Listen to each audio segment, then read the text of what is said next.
God, I don't know what I was going to say. I was going to say something, and then I don't know. And hi, everybody. Welcome to Discussing Tabletop. We were chatting about the Minds of Moria game, which I think you've been fun playing it off stream. I'm thinking about adding it to stream. I've been playing it on stream. stream. Well, you've been playing it single player on stream. I've been playing with you and Joe a little bit off stream. Mm-hmm. Definitely, it's... Yeah. I think it's one of those things, is I heard someone talk about it's not, like, super deep, survival game, but I'm like, does it need to be? Yeah. I think, like, the thing I got away with it is it's definitely got that itch for something a little different in survival games, and I'm having fun with it. So I like that it's more crafting and advancement than survival. Yeah. There's definitely some good. Anyway. It's not like I have to spend 40 hours making sure that I farm food, you know? True. So, we got an interesting week of some topics. Not a lot, but a few topics that I feel like are pretty good and deep in a lot of ways, so we can get into them a little bit. So, I think that's why it's an interesting week here before the holiday week. I don't think next week will be canceled, because it's the holiday's right in the middle of the week, and I'm like, by Saturday, Saturday, I'll be not anything. It's like that weird middle of the holiday.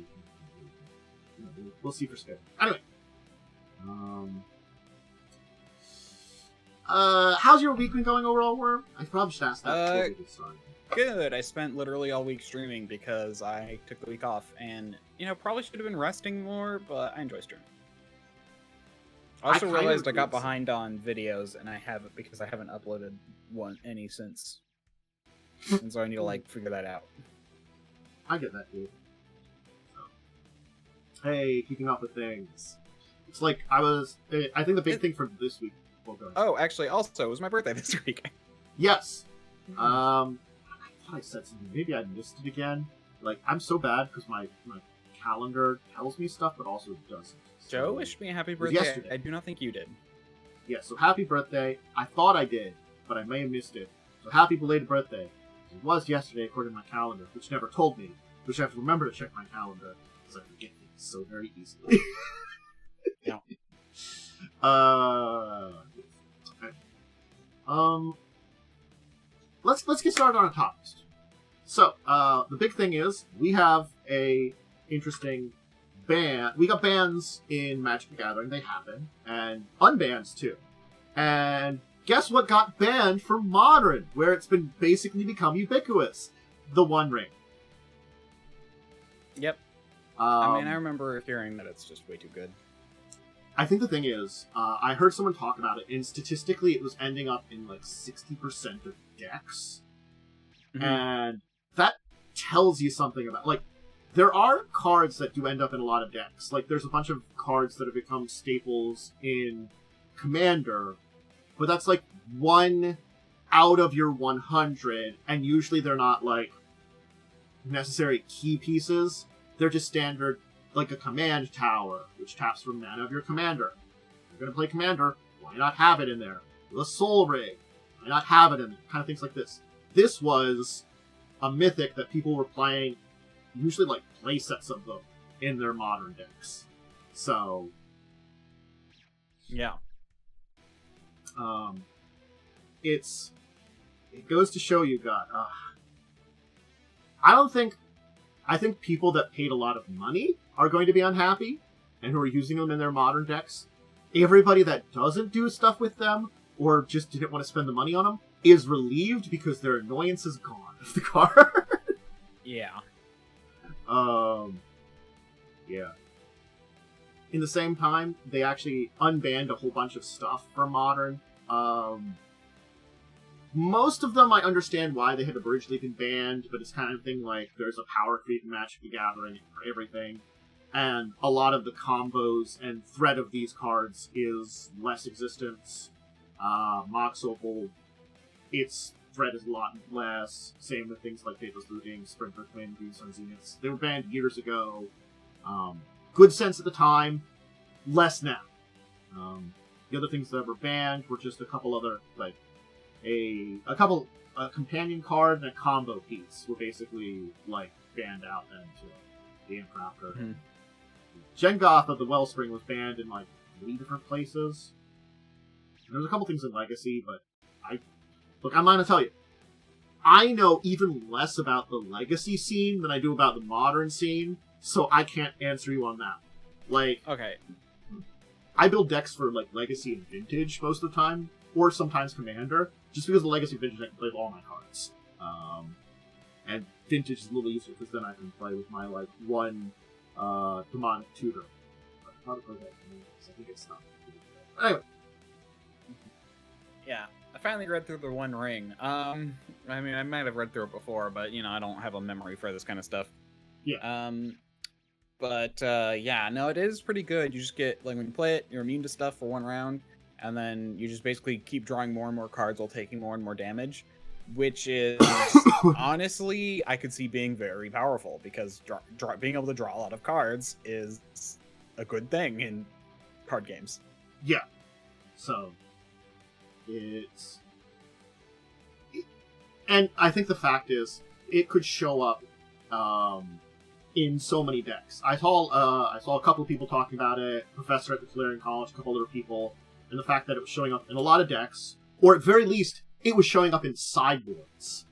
Like, to like, depending on where it could be used. It was basically, if you were going to be in Modern competitive, there's a good chance you were going to have a One Ring.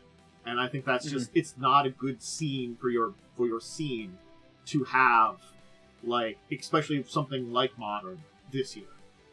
Well, I mean, yeah, just to talk about it, it's like, yeah, any card that allows you to draw, because this thing is each turn you add a counter or whatever, token or whatever it was called, and then you draw you take a number of damage equal to the tokens on it, and then you draw a number of cards equal to the token. That can get you through a lot of cards, which can really help that painful period of drawing only lands or drawing only monsters. And there are definitely some deck types that I think would have revolved around it pretty well. Things like, certainly like single graveyard decks, where you want to be able to throw stuff into your graveyard.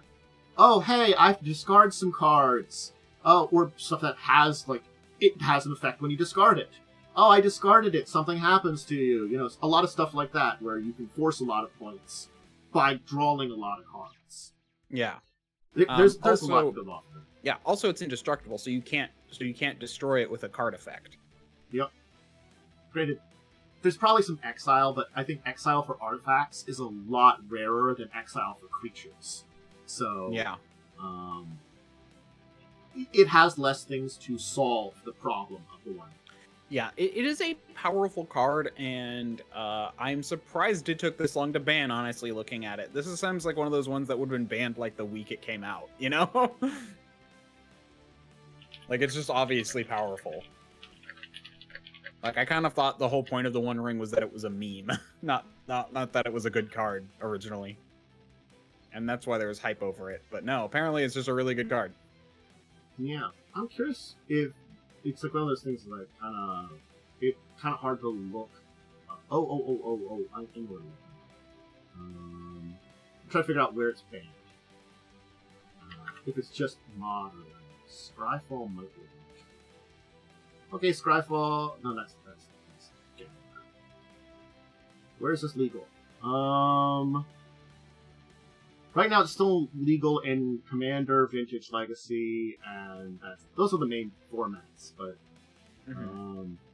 isn't Commander everything's legal? Isn't that the point of Commander? Most things are, because you can only have one of a thing. It does make a lot of stuff, and it's a 100-card deck. It does make it a lot less likely to use stuff like the One Ring.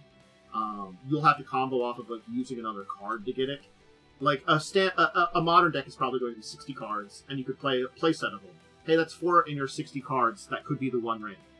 If you're using it for a combo or for a lot of reason in your deck, very good chances of getting it.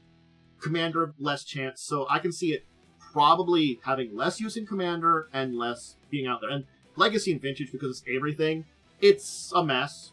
But again, if things change in Legacy and Vintage, it could get banned in Legacy. It would probably be restricted in Vintage, because things rarely get banned in Vintage. How many of a card can you have in a deck? In a standard, let's say in modern and most normal, okay, I won't say normal, most Magic formats, like most of them, except for Commander, 4 of a kind. There are certain cards that say you can have extra, but those are specifically printed on that card. Okay. This is interesting. I'm surprised they don't do limited bans. This is something I remember from Yu-Gi-Oh days, where instead of banning a card outright, they limited how many you could have in the deck in some cases. There is one format that does that, and that's Vintage. Vintage does restrictions. Basically, that's the difference between Legacy and Vintage. Legacy still bans stuff. Vintage does do some bans, but it's a lot rarer, and most of the time they're just like, you can only play with one of them in your deck. Mm-hmm. Yeah, because I think Exodia is just banned now, but I remember there was a time where it was just limited, where you can only have one of each part in the deck, basically making it really hard to function. It got banned, I think, by like XG days or whatever. What was the Yu-Gi-Oh GX? Something like that. Anyway, once they switched away from Yugi, I remember it was banned. Might have been banned before that, but it was definitely banned by then. Yeah. Yeah, but that's I was kind of just like, you know what? I've noticed it's only ban or unban. Is there any limit to that? And I'm like, okay, apparently now I know. That's interesting. Yeah, because Yu-Gi-Oh makes a lot more use of this power. This card is only powerful if you have a high chance of drawing it. Therefore, we're limiting it to 1 per deck. Also, I think Yu-Gi-Oh's default is limited to 3 per deck for a card. I did find an older list. I don't know how. Okay, no, this is the updated list because it does have the 1 ring on the modern thing. Okay, so I'm just gonna tell you, Vintage, as an ancient one, 25 cards. There's conspiracy cards, which are from a specific thing that came out. Conspiracy, they're banned. Okay, so you can't use conspiracy cards with Vintage. Special type of Magic. The 9 cards that refer to Ante. That's from the beginning of the game. That's the gambling aspect, removed from the beginning of the game very early on. There's a bunch of cards that are basically racially and culturally offensive. That, hey, it was the 90s, we've banned them. There is a list of those. The entire thing with stickers is banned there. And then 3 other cards are the only things that are banned in Vintage. Chaos Orb, Falling Star, Shahrazad. I can tell you why Shahrazad is banned. Because Shahrazad is silly. Shahrazad, what it does is, you pause your game of Magic, take your deck, everybody takes their decks, putting down the game of Magic, plays another game of Magic, what's left of your deck, and whoever loses that loses half their life. That's just Shahrazad. It's silly.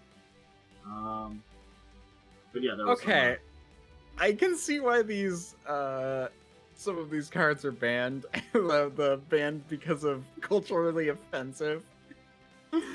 Yeah. I understand how they came about, but I can also see where, like for example, the one that's destroy all black cards or black creatures. I'm like, you know what? I understand the point of this in like mechanic terms. It's like to destroy a certain color in the game, but I can see why this became offensive. Then there are other ones like Crusade, which is, Crusade can be offensive. Just a lot of people, Jihad, same thing. The one that mentions the Romani people as gypsies. Hey, that's offensive to the Romani people. It's understandable. Sorry, I just didn't know this was a thing, and I'm like, okay, this is actually kind of funny. I have to like. It's just interesting that they made it in I can understand why they're bad now and stuff, and yeah, it doesn't seem like they were originally supposed to be bad in most cases, but it's that thing that the way Magic evolved is a very complex thing when it comes to bans and restrictions and stuff like that, and a lot of cards. The thing is, they didn't know where they were going when they first started making expansions. The first expansion is Arabian Nights. Arabian Nights is very based in our world lore and stuff like that, and stories from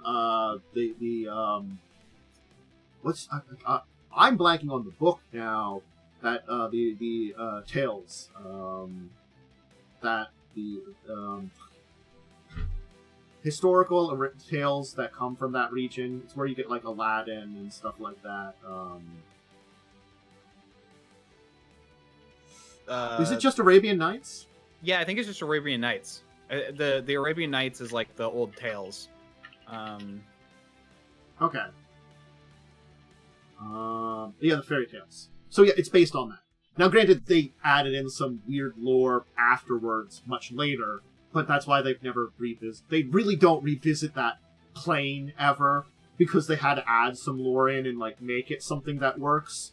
But some of those cards come from that time period, where they just did some things where this like... I think it's the same thing of like, they just do stuff and they don't realize, or they don't really think about it. And, you know, again, it's 30 years ago. People weren't the same as they are now. We theoretically learn. So, interesting set of bans and unbanned, especially in the modern format. So, we'll have to see how modern evolves with this. Some of these cards I know people have talked about that they're good, but like the point at which they were like broken and would break the like format has long since gone. Like Splinter Twin. Splinter Twin's really good, but like it's not the same as it was when it was banned, kind of thing, you know. Yeah. Same with Green Sun Zenith. I think the only one that like people have talked about a little bit more is that Mox Opal is a little bit more. It's not as powerful, but it still could be pretty powerful in a lot of places. You know? So, hearing things, so I might have a Christmas parade behind me. If it gets loud, I apologize. I don't hear anything. I'll let you know if I do. I hear it in the background, a little farther away. Sirens from fire trucks. Getting closer. It might just be passing through. We'll find out. Anyway, I think that's the big thing about the list. I think like the big thing is, yeah, in Modern we're getting a ban on One Ring. And in other places, will we see this kind of thing? I don't know.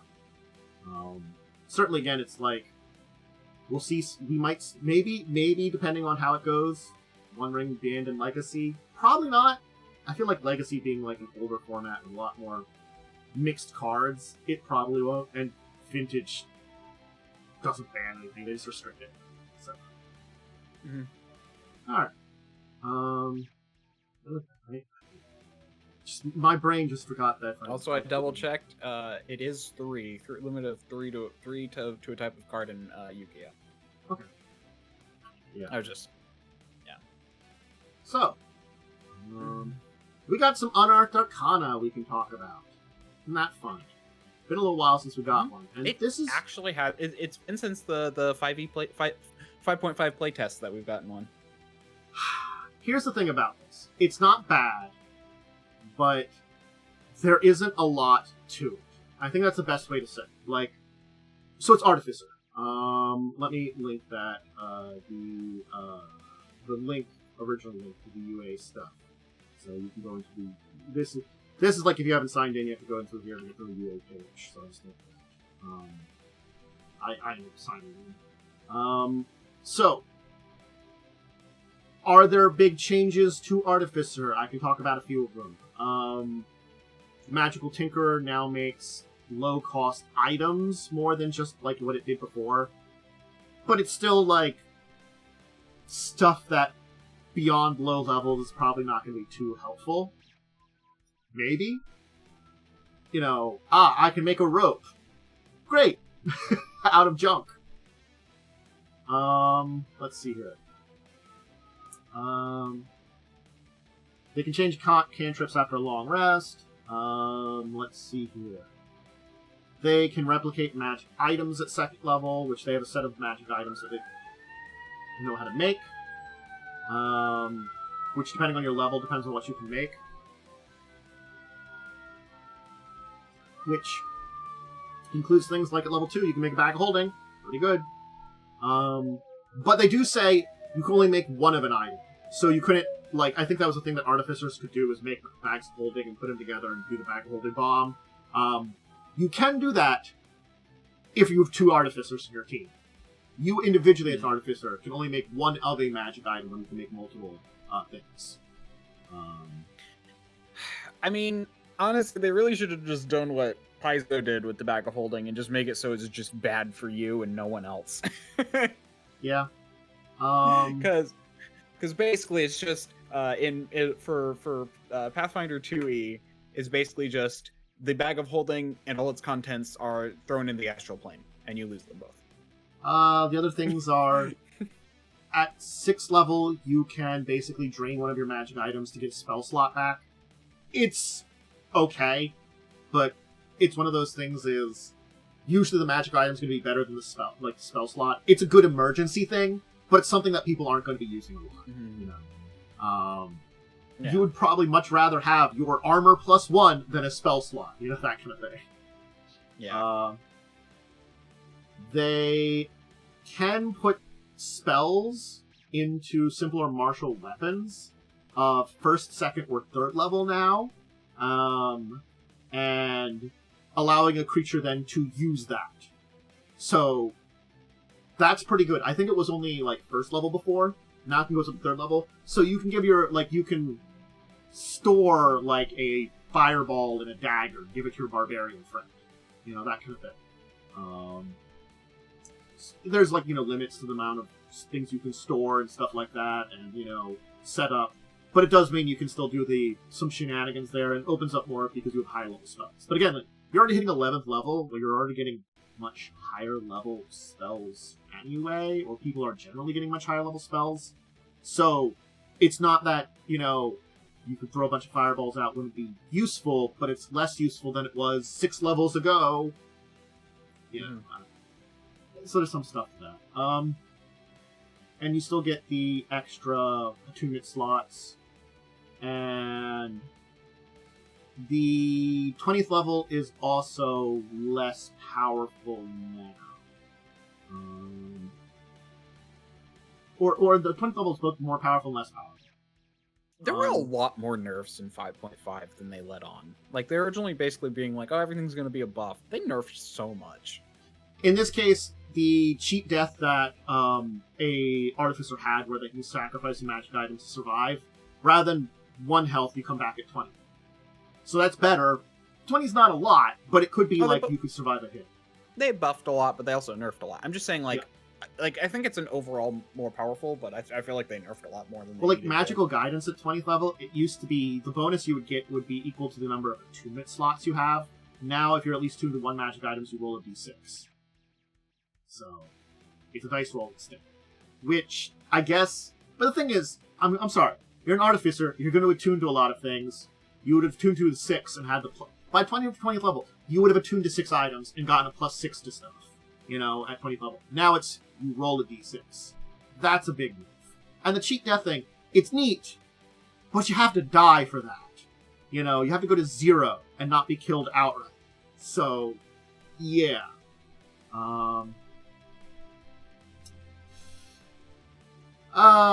They did the spell list. Let me see. I'm gonna be honest, 20 isn't that much. 20 health. Yeah, especially at 20th level. I agree. So it feels like the base Artificer beyond subclasses, it's about the same, I would say. You know, it kind of is. There are a few things that are slightly better, a few things that are slightly worse. I feel like it's just... There isn't, like, major improvements or minor... Like, it's just kind of in the middle. As for the subclasses, they've got the same 4 they had before. Alchemist, Armor, Artillerist, and Battlesmith.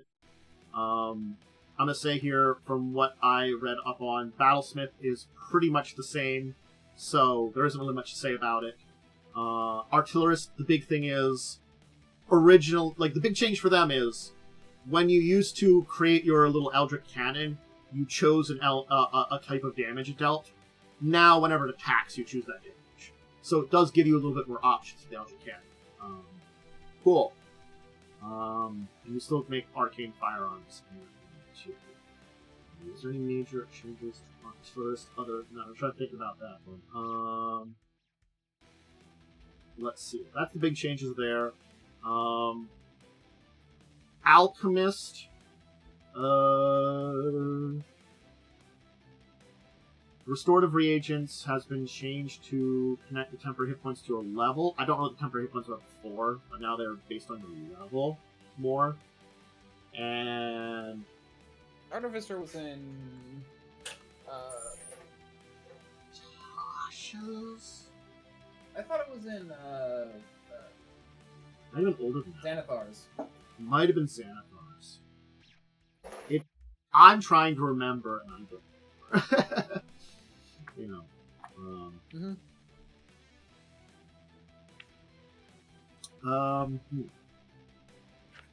Look, I'm not gonna lie. I think the big thing is armor has been buffed by a lot.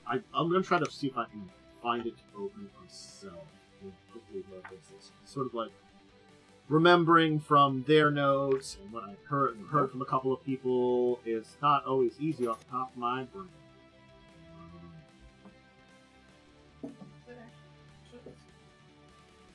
I'll check Tosh. If you've got Xanathar's, I'll check Tosh. I just checked Tosh. Xanathar's. That's the wrong edition. When you click into a folder and you're like, wait a second, this is the wrong edition. Yeah,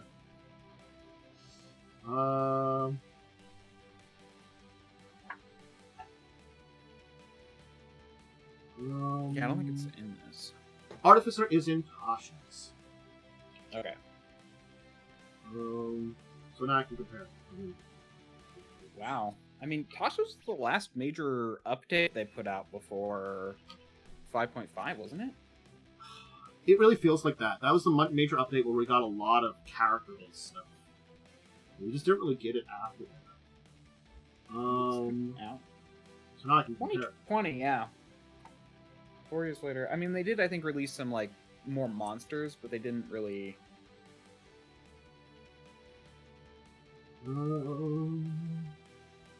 Oh yeah, the spell storing item was first and second level. Now it's up to third. Okay, there you go. So it was first and second. Now it's up to third. Soul of Artifice. What it was a +1 bonus to all saving throws per magic item you were attuned to. So it would have been +6 to saving throws. That's pretty big. And Soul of Artifice is now just.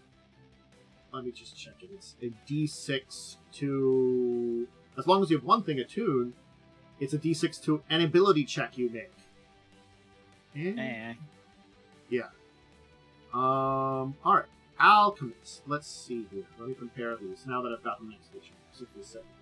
They changed some of the spells for Alchemist, and that's not going to be too major. Tool proficiency allow craft faster. Experimental elixir, that was... healing elixirs has increased. The 6-letter table now lets you choose an elixir effect. Okay, so just increase that stuff there. So some boost there. I'm trying to check, compare these quickly. Restorative was before. Gain temporary hit points equal to 2d6 plus your intelligence modifier, and now it's temporary hit points equal to your intelligence modifier plus Artificer. And you get that at 9th level, so it's going to be so the restorative for the temporary hit points, it will be better, because that's going to be at the level you get it 9. So 9 is on average better than 2d6, which would be 7. So yeah. And then,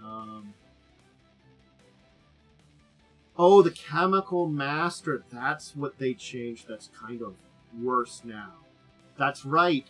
Now you can cast Tasha's Bubbling Cauldron instead of being able to cast Greater Restoration or the Heal spell. That's why Alchemist is worse, because they got rid of really good stuff you could do at 15th level. You used to be able to do Greater Restoration or Heal without spending a spell slot. Now it's the Bubbling Cauldron, which I recall was just sort of there. Thematically it's on point, but it's not great. Look at Tasha's Bubbling. Well, so basically, a common or uncommon potion. So basically, you make a common or uncommon potion, a pot of an uncommon or common potion, and it can produce a number of these equal to your spellcasting ability modifier. Your basic cure potion, the heal spell. Basic cure potion, the heal spell. I don't know, which is better. Yeah, that's very different. Yeah. I mean, it does add that you could create certain other potions, which are probably pretty powerful, but I'm sorry, the heal spell is just much better. I'm not gonna lie. Yeah, it's a downgrade. Five, let's see, potions of healing, or, you know, like, assuming you have your spellcasting ability modifier is 20. That's assuming your spellcasting ability modifier is 20. Do you want, yeah, yeah. Or 70 hit points. Or 70 hit points, yeah. Yeah. Which you have to spend, like, a few actions to do. Mm-hmm. I guess you'd have to spend more actions with Tasha's, and the other one you could just kind of do a little bit more. Mm-hmm. So. Oh, well, to be fair, yeah. I mean, the nice thing is it can be any potion.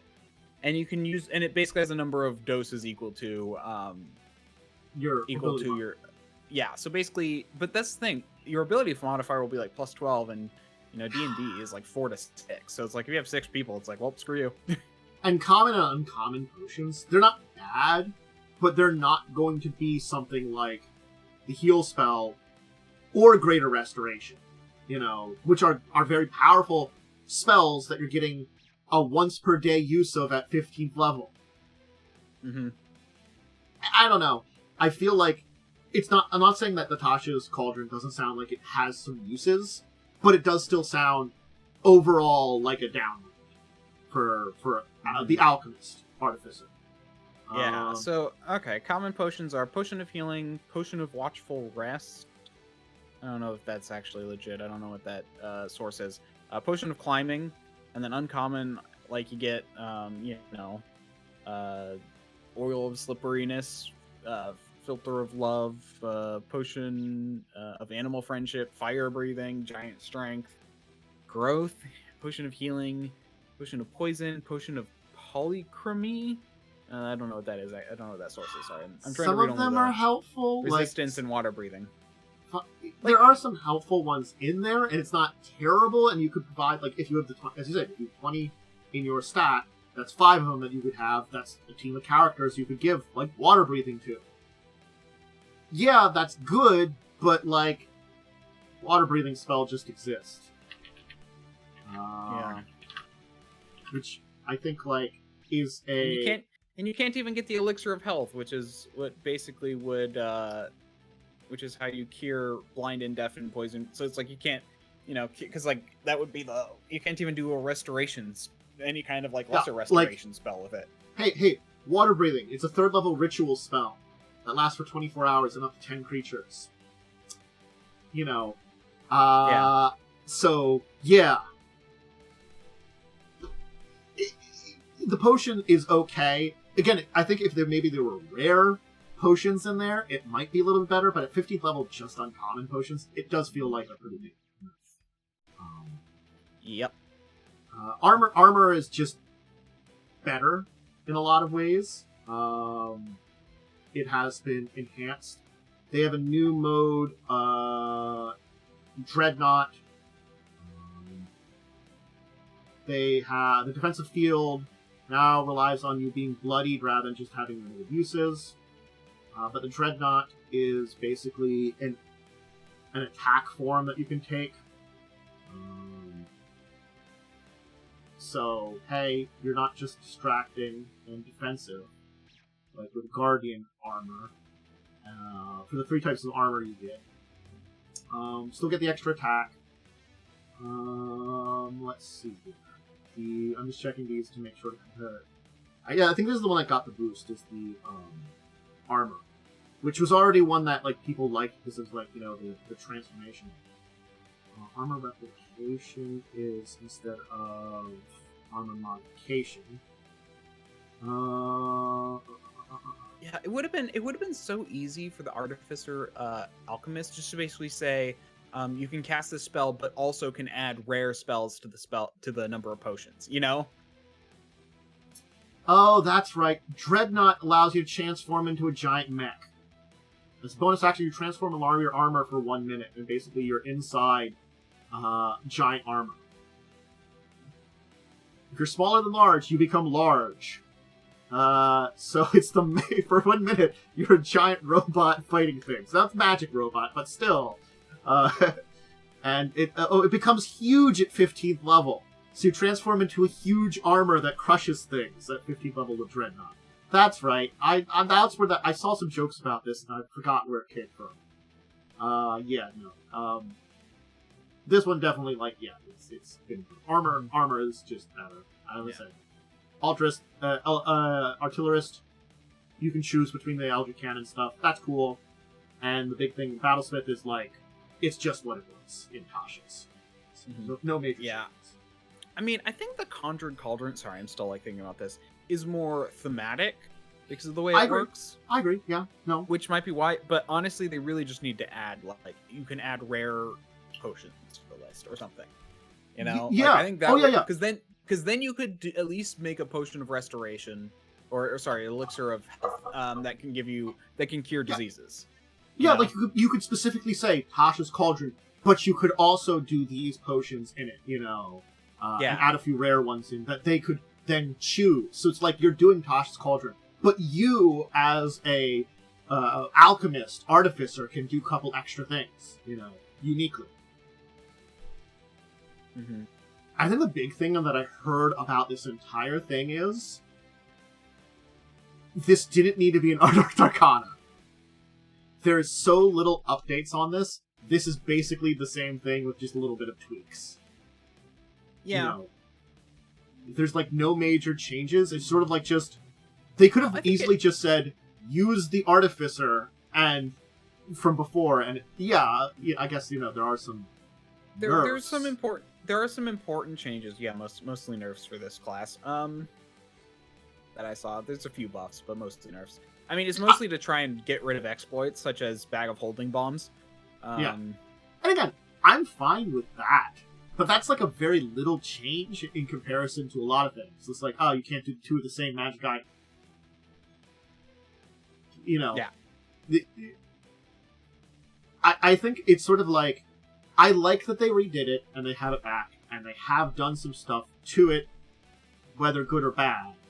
But I can agree with, this sentiment that, there isn't a lot that's been done here overall, and they probably could have done a lot more to the Artificer, especially if you're updating. Honestly, I guess they would have given a new subclass, because they are limiting some classes. I think just the ones they have. I mean, Artificer didn't have a lot of subclasses. Did they do 4 subclasses? What was it original? How many were there original? I think it's just the 4 that are here, because Tasha's had the 4 that are here. And I don't think they put anything out for post Tasha's. Did they? No, they didn't. I know. I think we occasionally got some subclasses here and there over the time, but it was very rare and spread out. Artificer. Oh right, Artificer was also in the Eberron book. Oh yeah. That's where it came out before. So I think it had some minor tweaks, maybe in Tasha's, and they added one more subclass in Tasha's. They included everything from Eberron, but they added one more subclass to Tasha's. It's just the 4 subclasses are the only ones they have. I know they did get rid of one of their spells they had before. Let me look up if I can find the spell list. It was one of the popular ones. There was one subclass that they for Artificer that they'd never released. Okay. Which was the Archivist. Okay. They did get rid of the popular Catapult spell. I know that was a pretty popular spell for Artificers. But that was the one where you could chuck an item and do damage with it as a first level spell. What class or what was the spell called? Catapult. It was in Xanathar's. It was an Artificer spell. Yeah. I think I know why, but let me read this bar first. Oh, I definitely know why they removed it. it is exploit central, as it does damage, and you chuck something at someone, which could do something awesome. Yep. It definitely screamed, this is a thing that will has been exploited a lot. Alchemist Fire, Catapult.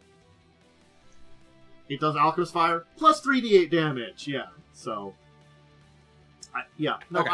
I can see Catapult being removed. And then I think they added the spell, which is in the Unearthed Arcana, creating a little homunculus. Homunculus Servant, that's the second one. Their new blocks. Yeah. So that's an interesting one. Anything else as for Artificer that I can see? Couple more. It does look like they have some magic items in here that they are mentioning, which is cool. Just a few of them that I guess are specifically like the Artificer can make them. Plus, also, if you needed to get them, you could probably get them. Like, a Helm of Awareness. You have advantage on initiative rolls. It's an uncommon one. Cool. Eyes Attunement. Pretty simple. Items.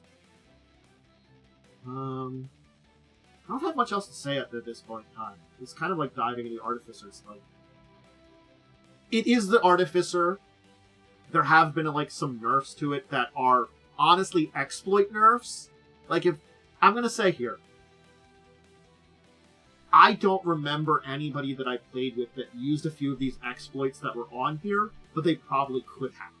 It's that kind of thing, you know. No one. I've played with some people that did an Artificer. No one did the bag hold trick. No one abused catapults, you know, things like that. But I definitely could see why you'd have to play around with those, because there are exploit points. Yep. That, it's important. I agree. I agree that there needed to be some exploit points, which somehow didn't come up in the playtest, despite the fact that they're... And that's the thing, like, there's so many more exploits in 5.5. That's why I'm like... I feel like because of all the exploits and problems that have been coming up in 5.5, that's why I think this Unearthed Arcana is incredibly played safe, where they basically just shut down a few exploits that were here, and that was it. And that's why this feels much more like, actually more like a nerf, rather than an enhancement, except for maybe the Dreadnought. Like the armor. The armor is the only one that feels like it got kind of a buff, and that's it. I mean, yeah, and that was the one that was new to Tasha's. Yeah. So,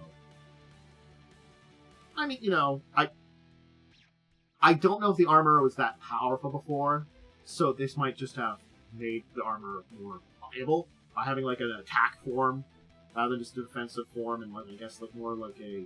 I mean, it had attacks before. It's just they weren't super. They probably just weren't super great. The Thunder and Lightning Gauntlets. Yeah, because it increases the damage of your Thunder Gauntlets and Lightning Launcher. Because Guardian's more like a defensive, and Infiltrator feels like, you know, I guess stealth / range attack. And I guess Dreadnought is damage dealing frontline, you know. So it's like you can go damage dealing or defensive frontline, or you can do a range. And that makes sense, you know. I have armor that can shoot stuff. I have armor that can protect me. Or I have armor that can smash you in the face. It's interesting. I do like that it can become a huge mecha armor and smash people with it. I think it's fun. I'm gonna play an Artificer Armorer who wears armor painted red and yellow. We can do a lot of color jokes on this one. A lot of them. Oh, I hit the button for the next one. Oh, I went too far. When did I hit that? Oh, I was typing in stuff. I must have switched our stuff. Accidentally. My bad. Anyway. I mean, we're about ready to move on, so... yeah. I just had to circle around to where we were. I think so we did it. Anyway, oh, yeah, because you skipped one. Yeah. I got more updates on the D&D Footwear and accessories that I think we kind of heard about this one before. Anyway, yeah, it was in September it was announced. Yeah, I remember we got some more ideas about them. This this is just one of those things that's kind of weird.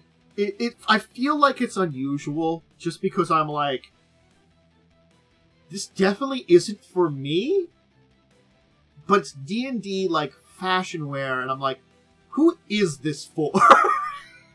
I'm sure there are people. Are there enough people for this kind of deal? That's what I'm thinking about here. But it's Koi Footwear, a vegan footwear, which I don't know what that means. It means it's not made with animal products. Okay. It's, no leather, no wool. Oh, okay. That was one of those things where I saw that word that I was focusing on footwear, but I saw that it said vegan, and I'm like, what? What? Yeah, you can have vegan products that are not vegan products that are not food. Generally, mean they just don't use animal products. Okay, that was definitely a thing that my brain and my sensibilities don't hit this very often. So honestly, I haven't seen it very often, but I have heard it before, which is why I know about it. Gotcha. Let's see here. The initial range, which dropped Wednesday, consists of 8 D&D themed footwear pieces. And 3 accessory pieces. Apparently there's gelatinous cube wedges and a gelatinous cube bag for the accessories and footwear included in them.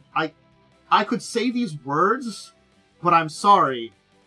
They are words that, like, the combination just seems very, like, someone's just going blah blah blah blah blah a little bit. I don't know. Dungeon Dice Mystic Charm Trainers. Psy Black Mary Jane Saving Throw Edition. What? Tiara. Yeah. So like it'd be Dungeon Dice, Mystic Charm Trainers. I think. Shape Changer Edition, Song of the Rest. Oh, no. Isn't it flats? Tiara Mary Jane Shoes Shape Changer Edition? Yeah. Sorry, I think I just skipped that one. I missed that. Sorry. Yeah. Deception Mimic Loda Monster Trident Platform Boots. Deception Mimic Bag. Yeah. So, Uncanny Dodge Rogue Military Boots.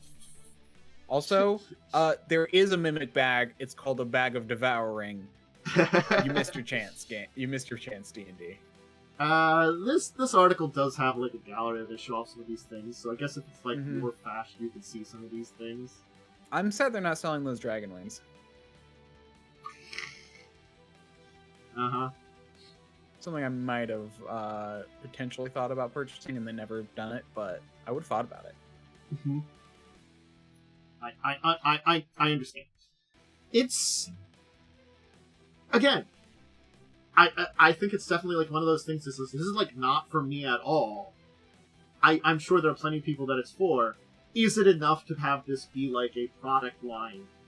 I don't know. They also don't show off the Mimic Bag, and I'm sad about it. They do kind of show off the gelatinous cube bag with the picture I'm showing here. The picture I was able to get are showing off here with the shoes and bag, but they do have like little like bones and like weapons and stuff in it, which is adorable for the design. But I don't know if you need cube wedge Mary Janes. I don't know. My fashion knowledge is very. My sister is into fashion, so I understand these words to a degree, but also I don't care enough to parse it out. Anyway, we've seen what they are. This is something I think we kind of mentioned they were doing before. We have an idea what it is now. So if you're interested in it, you definitely know if this is something you want, you can get it. With the article, some of the pictures. And there might be more stuff coming. You got Stomper boots, military boots, Mary Jane's, charm flats trainers, flats, and trainers, and platform boots, and a Mimic Bag. I was just trying to name the actual like articles of clothing parsed out from the weird flowing of words. Yes, the word vomit that describes these things. the types of shoes there. Anyway, let's move on. Hey, the Starfinder 2nd Edition playtest is ending. I guess we're getting 2nd Edition relatively soon then, as of the 31st, basically in 10 days, they will be shutting down. Well, it doesn't mean you couldn't have the playtest's material, but their survey data, anything that you want to say to them about the playtest, basically the actual playtest version, part of the playtest, will be ending.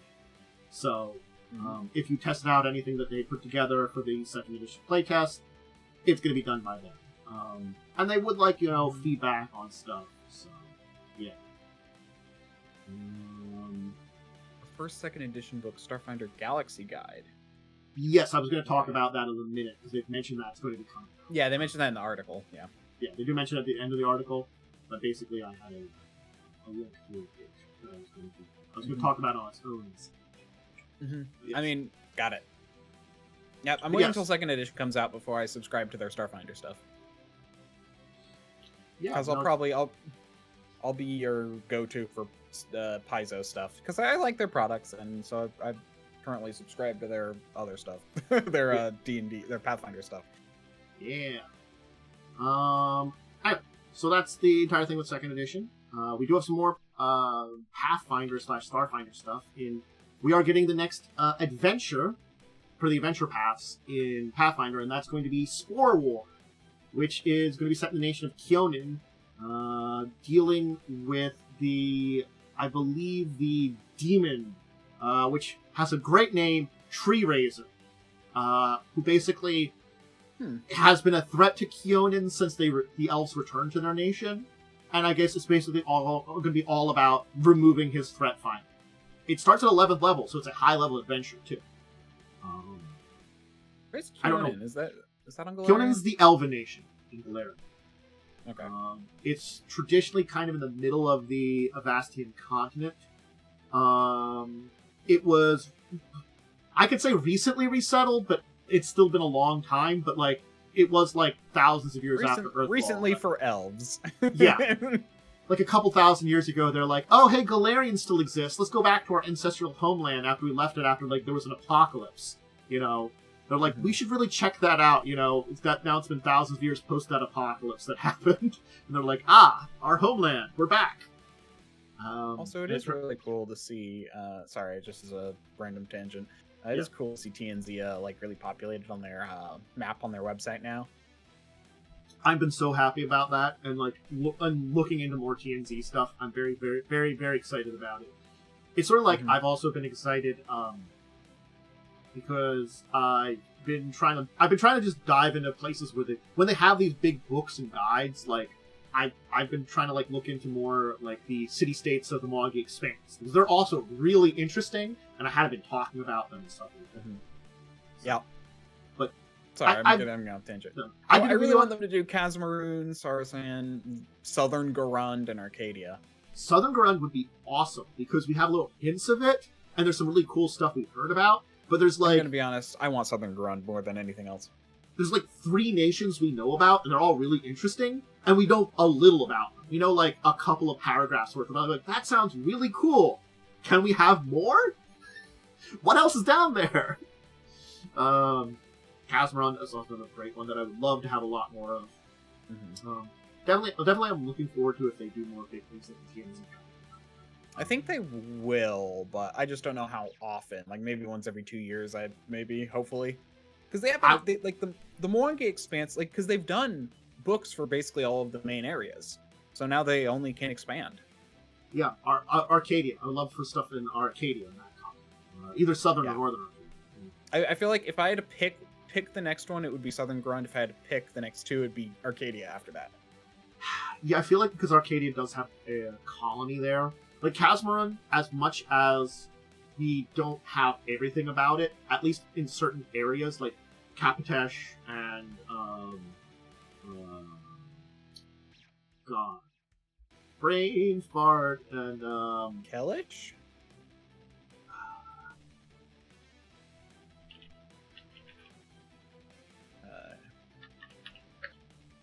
I'm trying to think of it. Don't worry, I'll get it. Don't worry. It's the Kapatesh and Fudra? Vudra, yeah. We know a lot about both of them. And they are large chunks of Kazmaron. But there's also a lot of Kazmaron we don't know a lot about. And some of it's relatively wild and unsettled, but there are other areas that aren't. And even then, the Empire of Kelish, I'm sorry. Anyway, there's a lot of stuff still to know on Kazmaron. Mm-hmm. But honestly, do you want to know why I want them to do Southern Garund? Hmm. I'm hoping they put Wyverns in 2nd edition. Yeah, they're a very interesting one, and it would be nice to see more about them. It's sort of like... I mean, you say they're very interesting, but they have, I think, between 1st edition, like, 3 paragraphs. That's all there is to them. It's like... It's a thing that, like, I look at, like, the map that they kind of have of things. Mm-hmm. And it's like, technically speaking, below the Mwangi Expanse, we know very little. We don't even know Central Garund very heavily. Let alone Southern Garund. You know, there's like a huge section of the continent we just don't know a lot about. Yeah, I have no idea where Holomog comes from. Like, I haven't actually seen anything about that before. I know about, like, Geb and those, and then the Mwangi Expanse itself. I talked about Holomog before. What book is that from? Is that from, like, first edition books, or what? So I haven't seen anything. I haven't seen that in 2nd edition books that I remember. Yeah, let me see the 2nd edition books. It does talk a little bit about it in the Mwangi Expanse book. You want to go there? Got it. That's the one that you want to go into.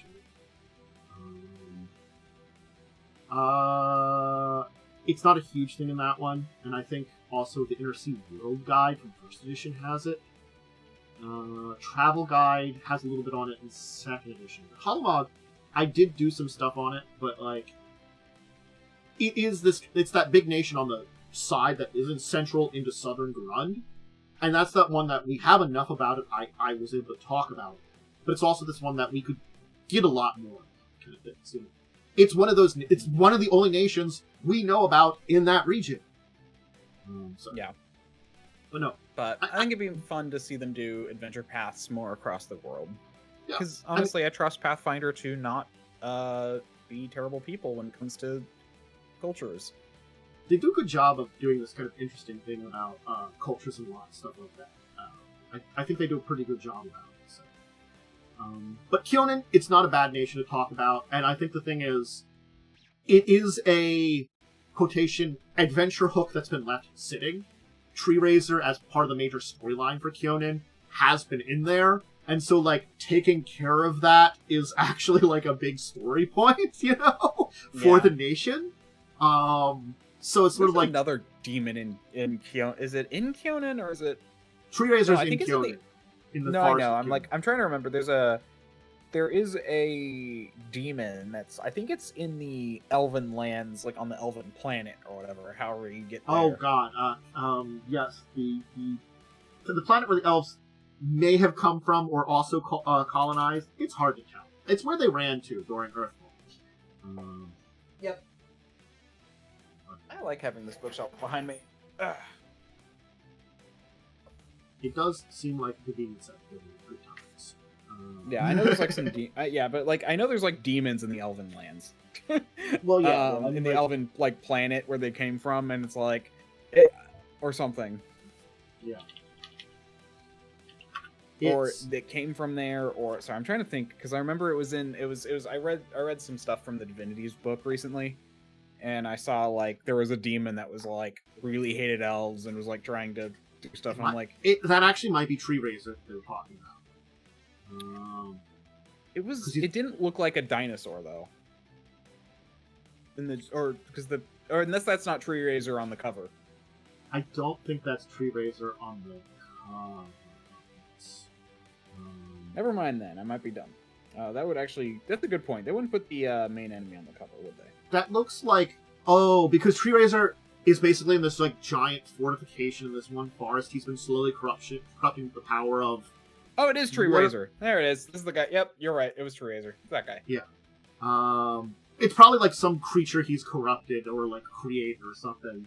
I can't remember what the Abyss is called. It's called something else in with the core remaster, you know. I'm like, I don't remember what it's called. Whatever it is, it's like his horrible amounts of energy, chaos, demon energy is spreading out, and he's been corrupting this forest and makes it a problem.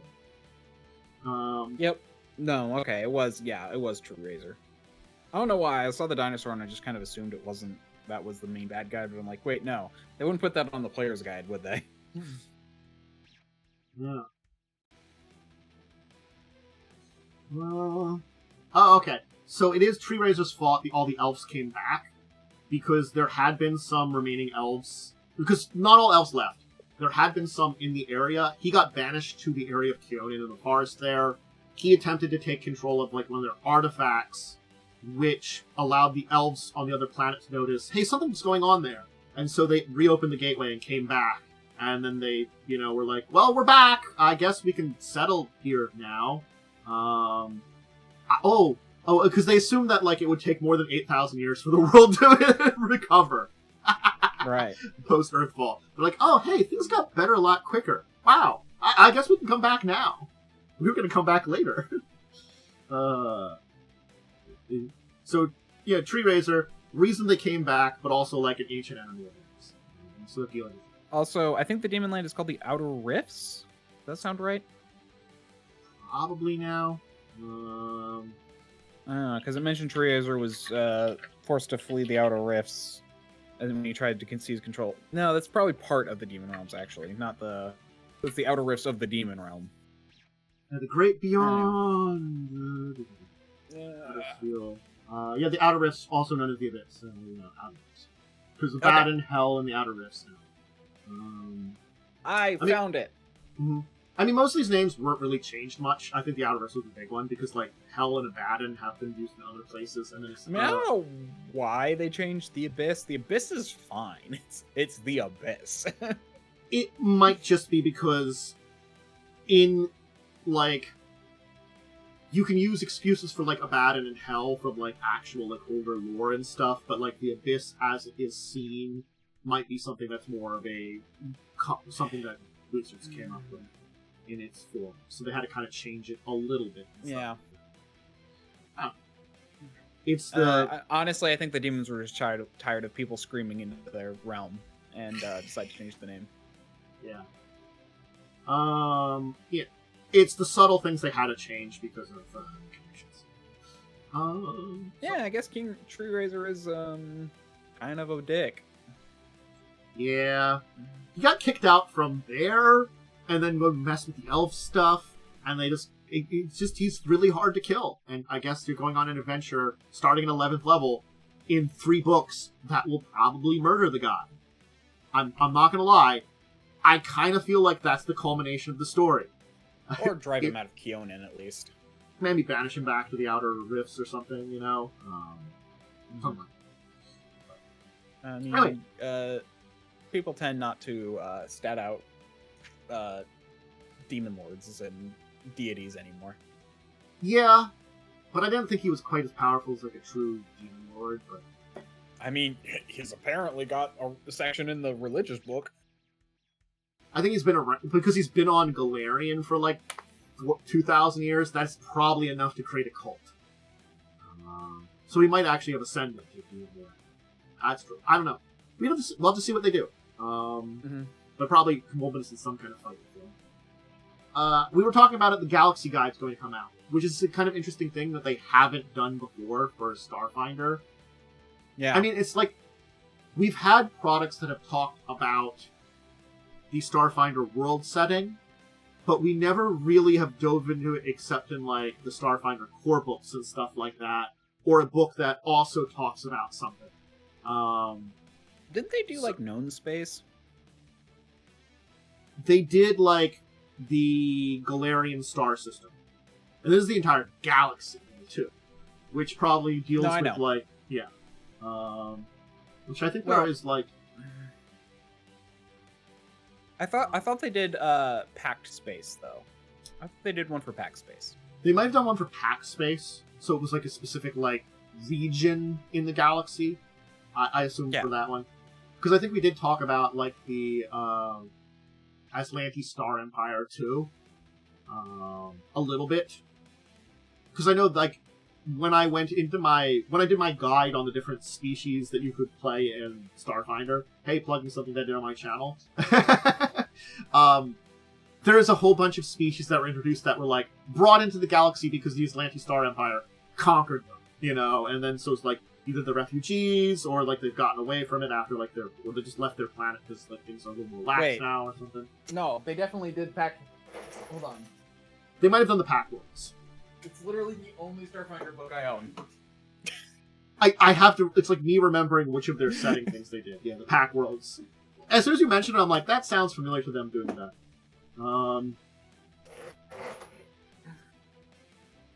They do say it's going to have... I was like, I'm pretty sure. They do have 6 new alien ancestries, and a couple other ones that I assume are older ones, because it says, like, a tour of ones. So, I'm assuming there are more than just the 6 new ones, probably some older ones that are going to come up with the Galaxy Guide, but kind of like, I guess, Core will introduce us to the main classes, and, like, the, like, core alien species species you can play, and, like, this one, which will be coming out after that one, will be, introducing a bunch more, and a lot of the stuff on the Galaxy, the Starfinder Galaxy. Because it does have, like, a double-sided map featuring the Starfinder Galaxy and the Pack World system. Yeah. I assume they're going to go over... I'm curious if they're going to... Because they have the whole remastered thing going on. I'm curious how much they're going to change and, like, do new books. Like, are they going to do a new Pact Worlds book? Or is this now going to be, like, the Pact will cover the basis? Yeah, like... It might just do updates, because I know, like, the Pathfinder World Guide did a lot to update a lot of the lore on older places when they put that out, by giving, like, a lot of stuff. And that's why, like, a lot of older books tend to have information for certain locations if you're going to research them, to know about them, because they have them already out, and the World Guide gave you, like, this is what's going on nowadays kind of update. Yeah. So they might do it that way, that, like, the Pack World stuff, all that's going to be the same, but here's a little bit update of, like, our time movement, because there was the big event that I don't know what happened with it, that there was trouble with space travel, I think, that was going on in the Starfinder meta. Oh, well, I mean, so... I'm not sure what you're going on about, but yeah, so the idea is that, you know, the entire history of everything, like, past a certain date was completely gone. Is that what you're talking about? Drift Crisis. I looked up the name of it. Drift Crisis. I don't know what happened with the Drift Crisis. Let's see here. It was an entire book on it. And basically hyperspace broke and Fastened by Travel was kind of briefly impossible. And it was an adventure to figure out what was going on and solve. I assume they basically solved it, but I don't know if there was much results from that, because this came out in 2022. And then we haven't really gotten books from Starfinder because they've been working on the new stuff, you know, for the last year or so. So I'm curious as to what this means for their meta narrative now. It's kind of like the God's Reign and stuff like that. It's another. It was their Starfinder's big meta thing that happened. Space travel trying to stop working. Got it. I did not read into it much because I wasn't playing stuff. I'm curious. On the book. Yeah. Okay. Okay. The PDF. Yeah. Yeah. I don't know the results of that, like, story wise, what's going on. So this would probably update us on everything post Drift Crisis too, I'm assuming. And I don't think we've learned any more about the Gap. Maybe we'll get more about that in second edition. That time period that everybody lost. I feel like the Gap is what interests me the most. It's one of those things that's an interesting story point, but it's one of those things that, like, we could say, like, oh, they've never explored, but I'm like, I feel like because it is an interesting story point, exploring it more would be very good. If they don't explore it, it is like, it's a thing that's there, hanging there. What happened? No one knows. And the thing is, if it didn't come up in a lot of what's going on in the world, why Galarian disappeared? You know? The planet is gone. Like, quite literally. All the species that were on there are out in space. So did they evacuate? Were they already in space? No one knows! You know, there's a lot of interesting things that they should. I feel like I'm hoping they do it in second issue. Anyway. It's another one of those things. There's cool lore in Starfinder. I'd love for them to explore it. But the Galaxy Guidebook, I'm hoping that's like another big thing, like their the Lost Omens World Guide was. That I referenced that book a lot. I had the PDF for years now. Like, that was the one I referenced a lot for updates on places when I was doing research. So I feel like if it's a good book like that, I'm gonna... Okay. We should continue on. It doesn't prevent drift travel, the drift crisis. It's just that, like, the drift is apparently, like, falling apart, and people don't know what to do about it. So it's not like it's... Yeah, it's not like it's you can't travel. It's just that, oh, something's going on here. Okay. Then I don't know if they've, like, worked to solve it or anything like that. If it's just like that, it sounds very much like which I think was there was something going on like that in Star Trek. I'm just gonna say that was with their warp travel. That, you know, I remember that. Yep. And it became a story point. If you traveled above a certain speed, you're slowly destroying the... Well, yeah, you're slowly destroying the fabric of reality. Yeah, I remember that episode. Yeah, and making it warp travel impossible. And that was part of the big story point of something happened that caused a lot of, like, travel to stop in the later season of Discovery, where they go into the far future, where it's a future where, like, you know, basically the worst came to happen with travel between places, and, you know, they were helping solve that problem. Anyway, there's big story points. It feels a lot like that in a lot of ways, which is not necessarily a bad story point, but I'm curious. Anyway. We should continue on, because we've got a couple more main topics, or news topics. And so Cyberpunk 2077 now contains the rules for playing Cyberpunk Red, the TTRPG. So if you have the video game, you also have the RPG. I love this. It's such a silly little thing. I don't know who's going to check it out, but I love its basic bonus content. It added the Cyberpunk Red Easy mode to the bonus content folder, and apparently it wasn't advertised. It was just a little, like, Easter egg they gave everybody, which is kind of neat. So it's the basic rules for playing it. So it's the, I feel like it's not quite a quick start. It's that kind of like a beginner's kind of stuff, the easy mode. Let me check.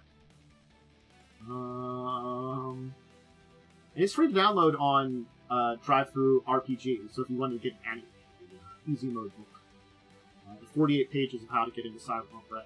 But it is interesting that, like, for the people that are playing the video game, you got that anyway.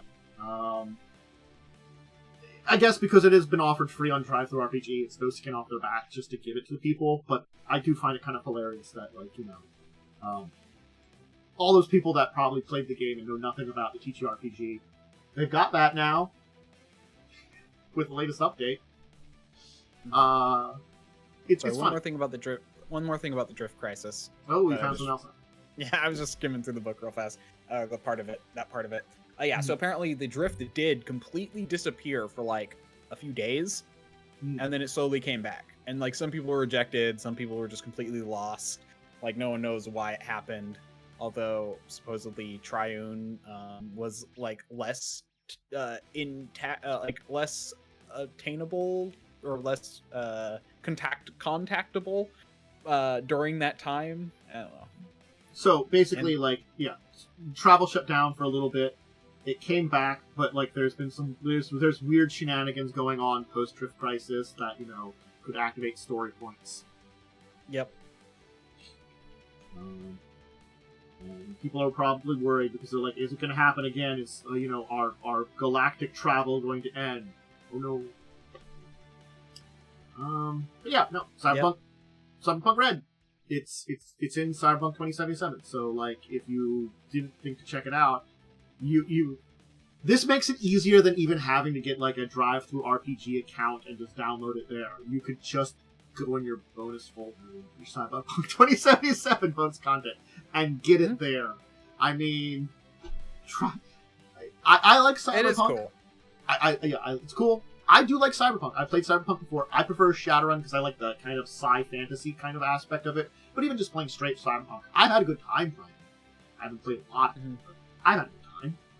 Kind of reminds me of how in Baldur's Gate, if you go into like the files, you can find character sheets for the playable characters.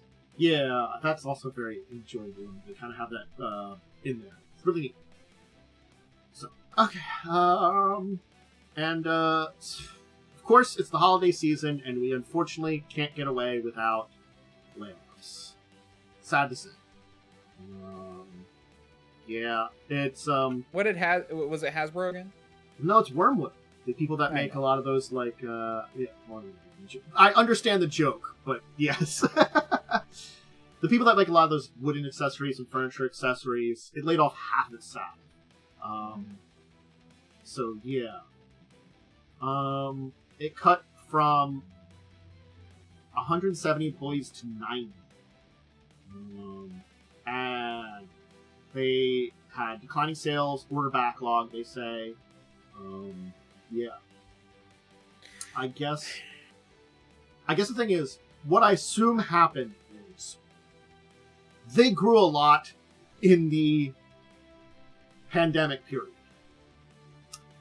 And that was a time period where everybody was around, meeting in small groups if they were meeting at all, doing things a lot more in person and stuff like that, and not or on.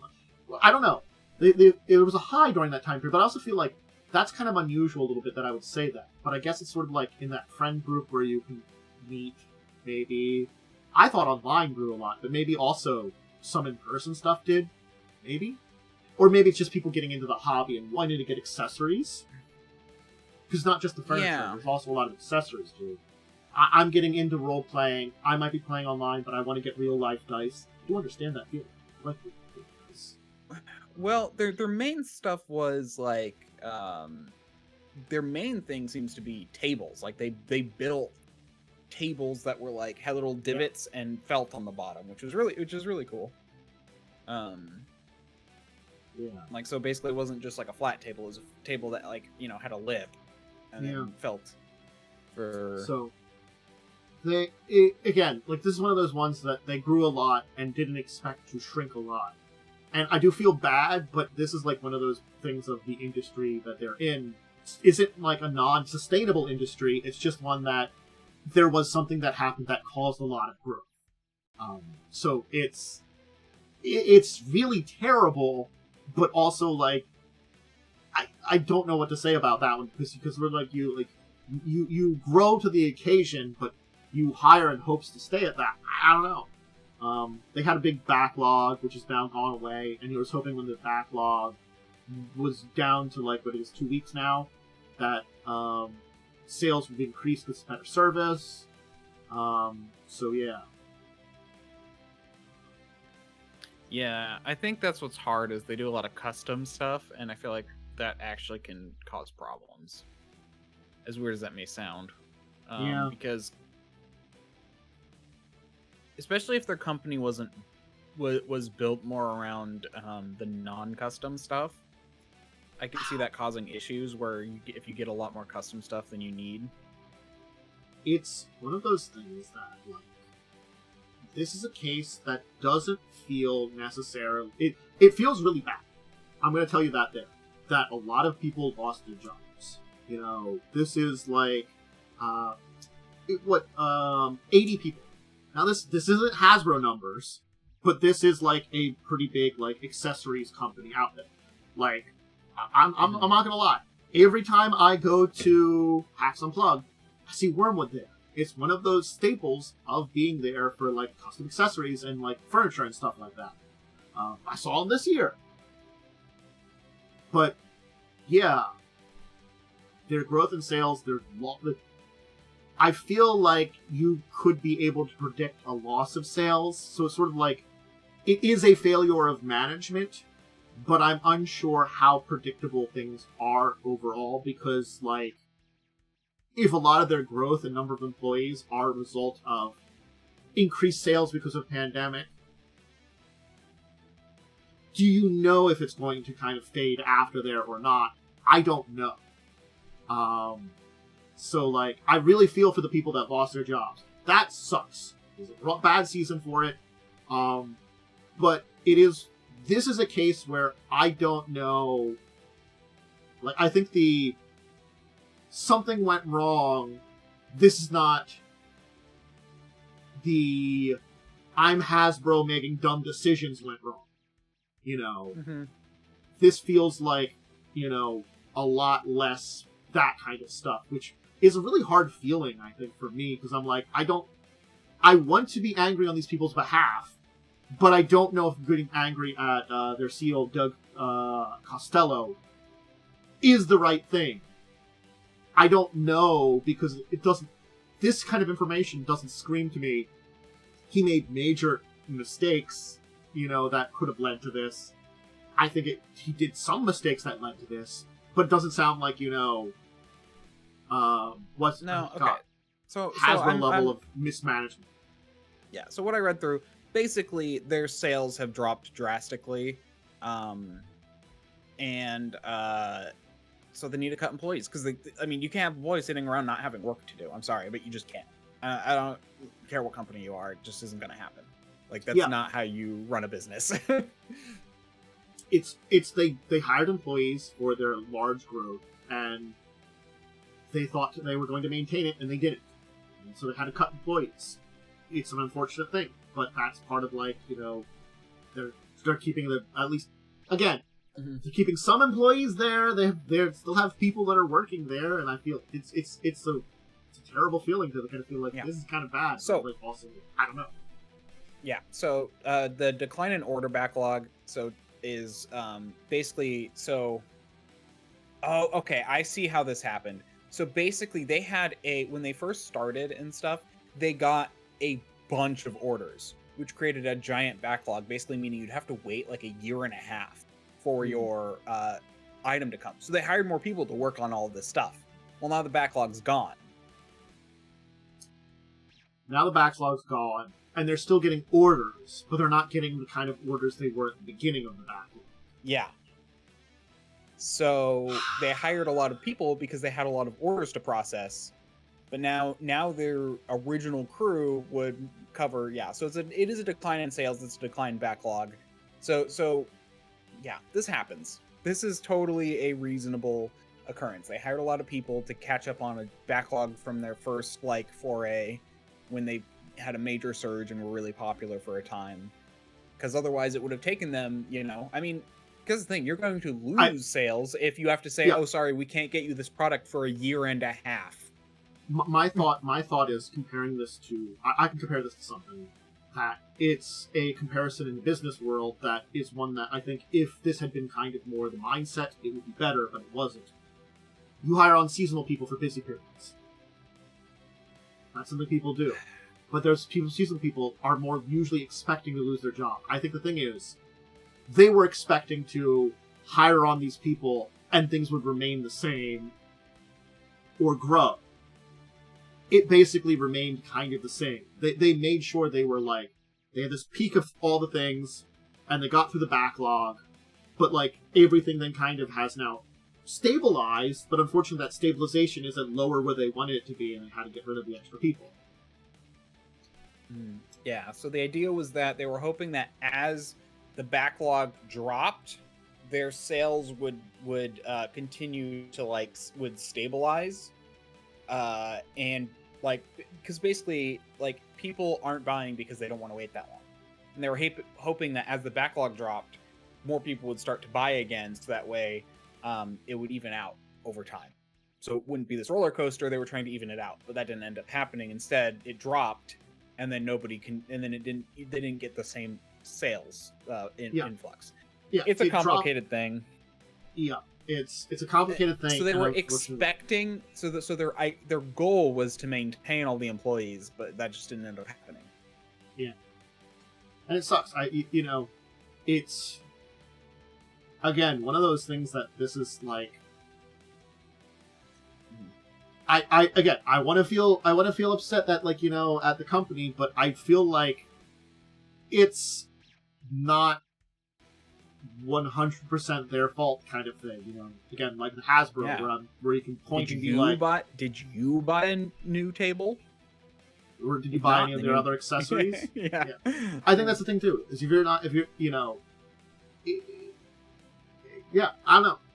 Like, it feels like they made minor mistakes rather than major mistakes, and it's an unfortunate thing that like 80 people lost their jobs because of that. Mm-hmm. That's still a pretty big number in a company this size. So it's literally nearly half their employees they had to fire.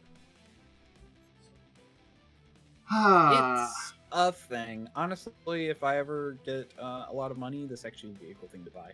Now that I know about it. I do hate the fact that, it's at the end of the year always.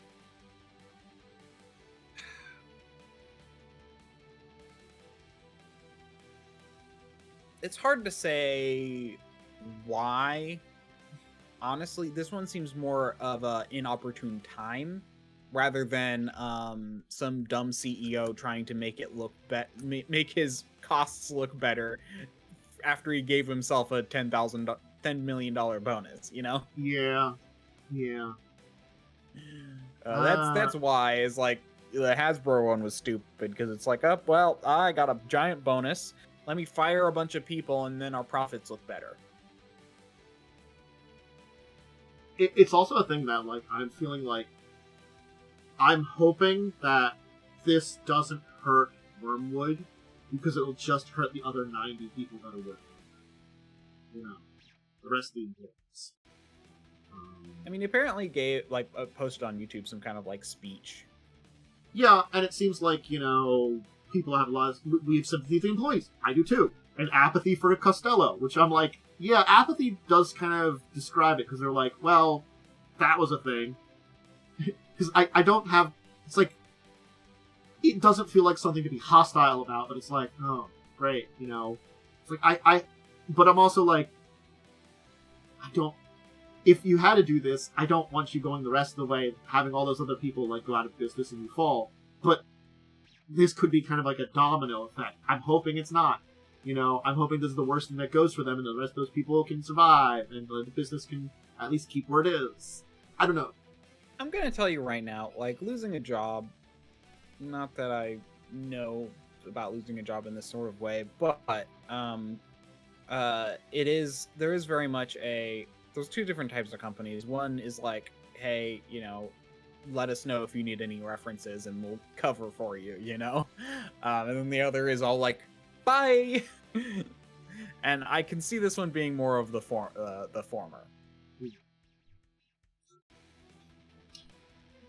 All right, well, that's our last bit of the news segment. So a little bit of interesting stuff there. So, we do have a deeper discussion topic today that I've had on the back foot here in our list, and I decided to bring it out.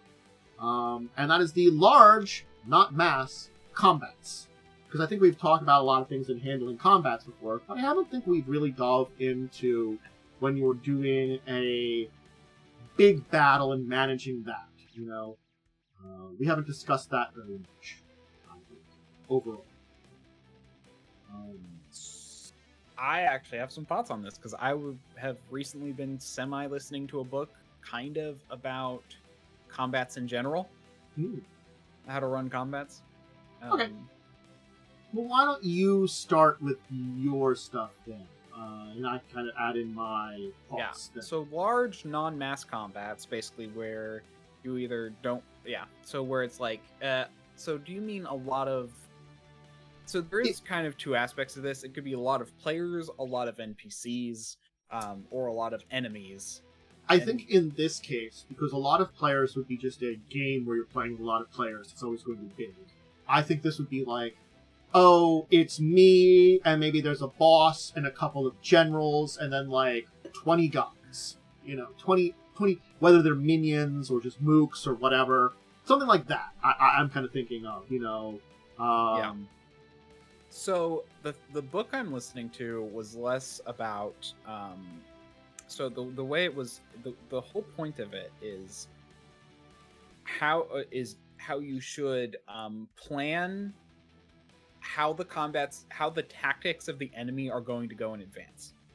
Now, the idea wasn't to speed up combat as much as it was to make it more tactical, but I could see that being a very important way to prevent it from taking forever. Mm-hmm. And also giving your players a bit more of a challenge, because you know what the enemies can do, and you know how they would use their abilities. Yeah. Well, that makes sense, definitely. When the enemies know stuff, certainly speaking. Yeah. Because basically... Oh, I'll let you... Sorry, if you had something. I was going to say, when the enemies know stuff, they can prepare their tactics, their stuff ahead of time. They're probably going to have a lot bigger picture of the knowledge of the situation than your players. Usually. Not always. Sometimes your players can get enough information to at least match. Yeah. I actually did like it, because he gave rules for 5e about how you can determine if when an enemy should be tactical. I think he said 5 to level, certain basically intelligence of below 7, and they're basically beasts. And I'm like, I kind of disagreed with that. I think I would alter it a bit, but then 7 to, or they have no tactics below intelligence 7, and then 7 to 10 they have certain type of tactics. 12 something they have more, they'll act. So it's basically, he gave tiers of how to differentiate when they'll act, how tactical they'll act. Then from there, he went and did military, hobgoblins should act more military, goblins. So he went on and on about this kind of stuff. It was interesting. He also went into this guy also goes into detail about their abilities for 5e specifically, and how you can this group will attempt to and this is where this kind of thing can really get nitpicky. It's all okay, the action, a goblin should be shoot, move, shoot, action, move, and then bonus action, hide, and that should be their strategy. That's how they should go, And then hobgoblins should be either move, attack, and if they're hurting, then you can do disengage. And then so there's a whole thing about how you can plan out what actions they should take in what order. And you can do this with Pathfinder as well, and think through okay, so based on how tactical this enemy should be, how to do, how will they act? Yeah. You can look at a creature and basically kind of predict its level of tactics and the kind of strategies it would default to.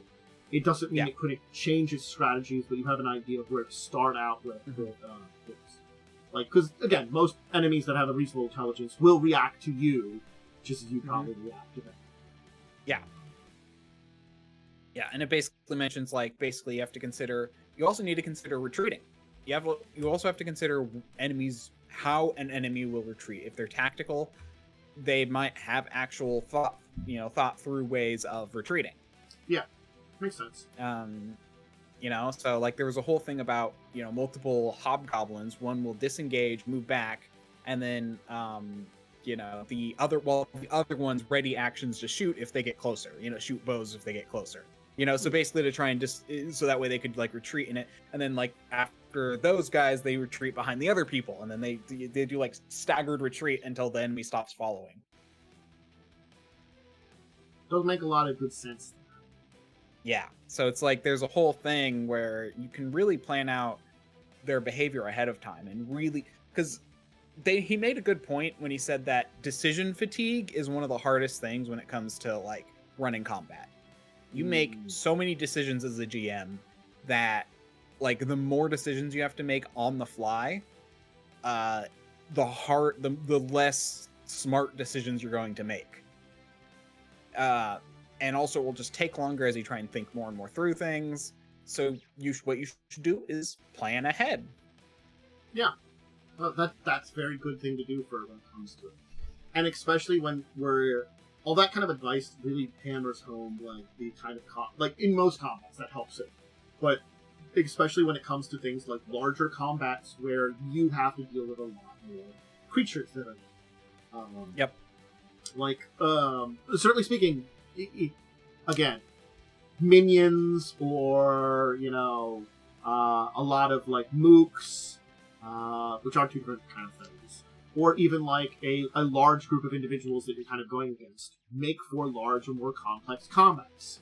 I think like I can pull examples that I've run that went mixed bag. Like I did a battle in Buccaneers where it was Cyclops, and the players basically attract like 3 encounters worth of Cyclops together.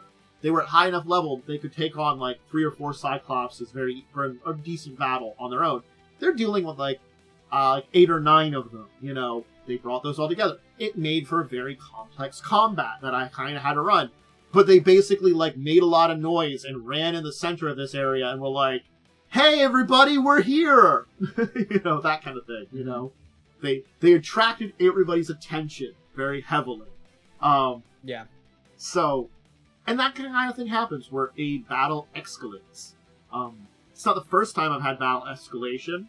I had people that thought they were smart by basically skipping an entire dungeon and running to the and sneaking to the end, where they had a big boss fight, and I'm like, an alarm is going off. I basically had to go in and see like when people were filtering in to like. Granted, it was basically a one-way to where there was this big ritual.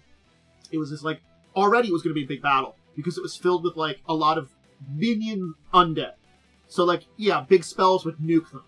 But, like, also there was, like, you had to worry about big spelling them because there was, and I think they had a cleric, which made it easy, but basically there was, like, a hostage they had hiding amongst the undead, and then you had to fight the boss and his couple of minions.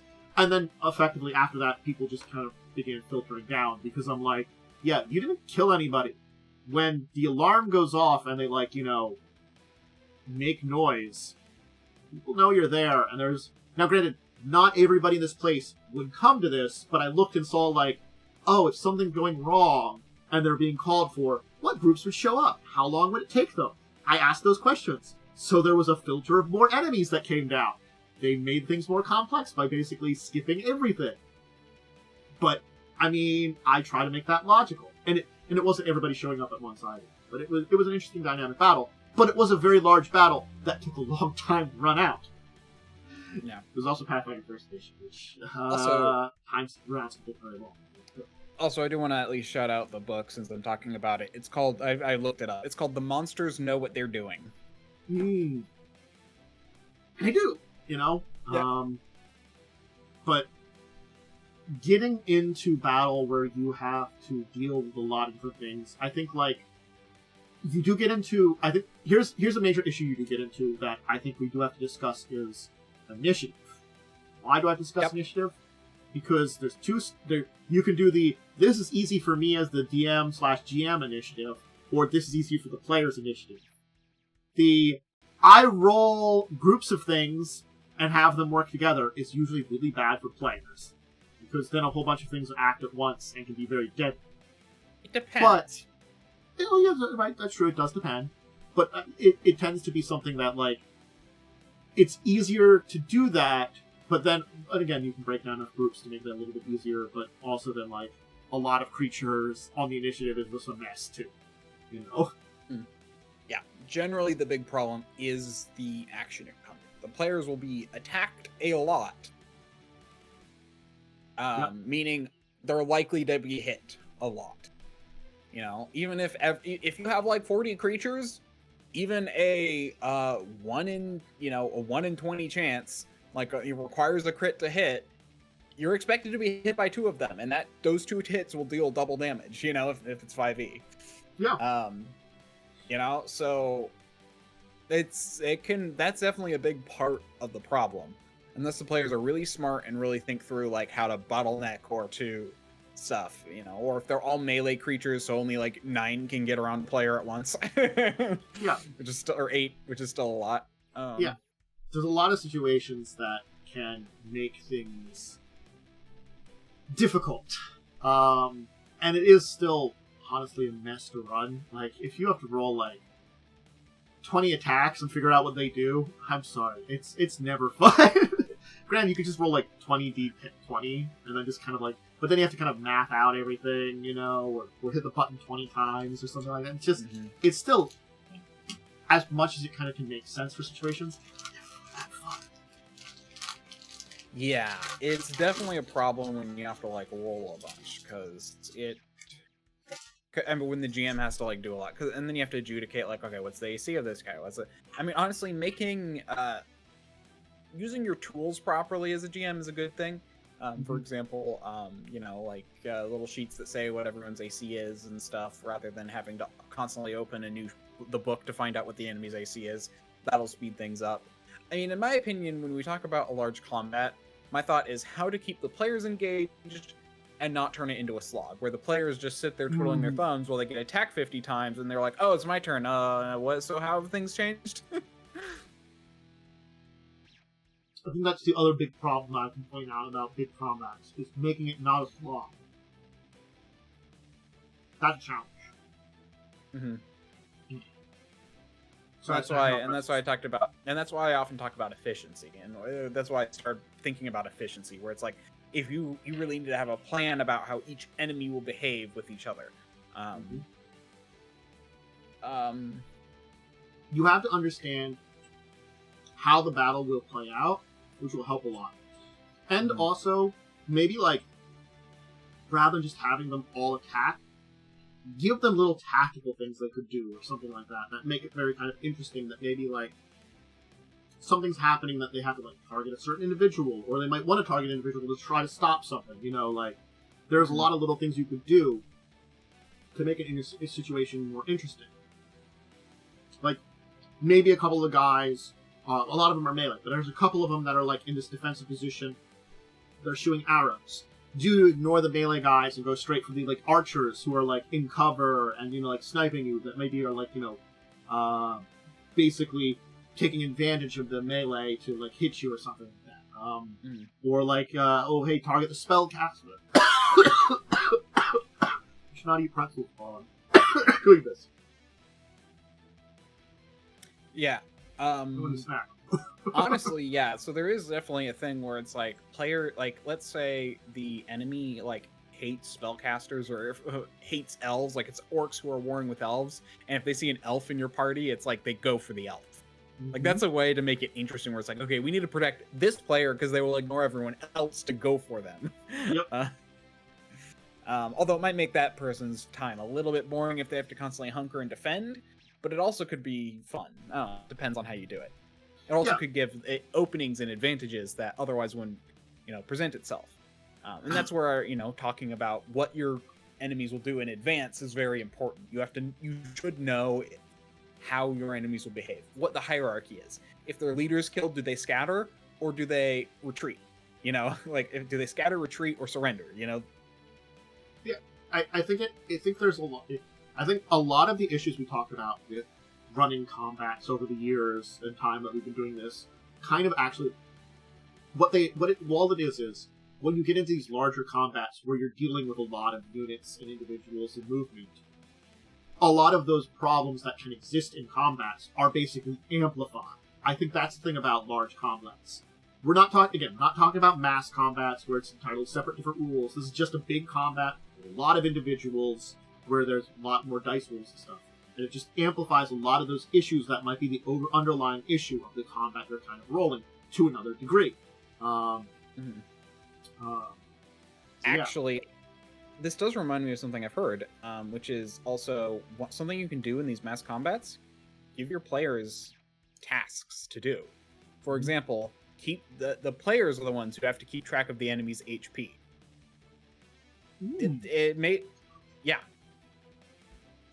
So, I mean, if you're fighting 1,000 people, you don't care what each individual person's health is at. You care whether they're dead or not.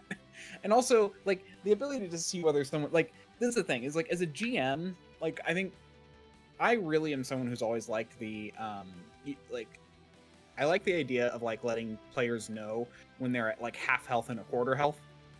Or, let's say, 3/4 health, half health, and a quarter health, or, and the book I was listening to recommended them running when they're at about like half health, rather than, which I was always usually do, is like a quarter health is when they run.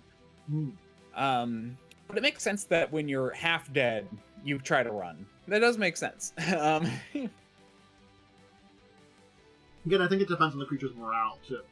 Like different things that are like, which, you know, that comes down to it. Definitely in a situation where there's a lot of creatures, things like intimidation, things that could break morale, exist a lot more and might be more important. Because as a group, like, if one gets really scared, others might too, you know, and, like, you know, it's a lot harder the more people you have to maintain that kind of unity. Granted, like, oh, we got strength in numbers, but, like, if 3 of our guys just blow up, like, with their, like, you know, a big ball of fire or something, you know, that's like, shoot, maybe we shouldn't be doing this, you know, or something like that, starts to creep in as the battle goes. Yeah, the book does mention that if you have a character, if you have a group, I love that I read this book recently. Well, part of it. I've only read the first, like, 2 chapters. Or listened to the first 2 chapters, but anyway. I need to listen more to it. But where was I? Oh yeah, it mentions, like, you know, if they are something that is mostly like kobolds who mostly attack in numbers, it's like when a certain number of them, like I think like a third of them have died, they'll try and run, or their morale will be scattered, or if it's like, or half maybe. It also mentions, like, you know, something like a goblin who is, you know, very selfish might just, oh, well, I took a hit, I'm out, I'll let you guys deal with it, you know, like, you know, they might just, like, leave at the first time they're hit because they're like, this isn't worth it. I thought I was gonna have fun burning a mofo, not getting hit. Morale is very important to kind of keep track of in this case. Like, I think it's like, if you're going to have a more complex battle, which is larger battle, is a more complex battle. Yep. You have to think about stuff more ahead of time. A lot more than you would have if you're just doing, like, a simple, like, there's, like, 4 guys in a room.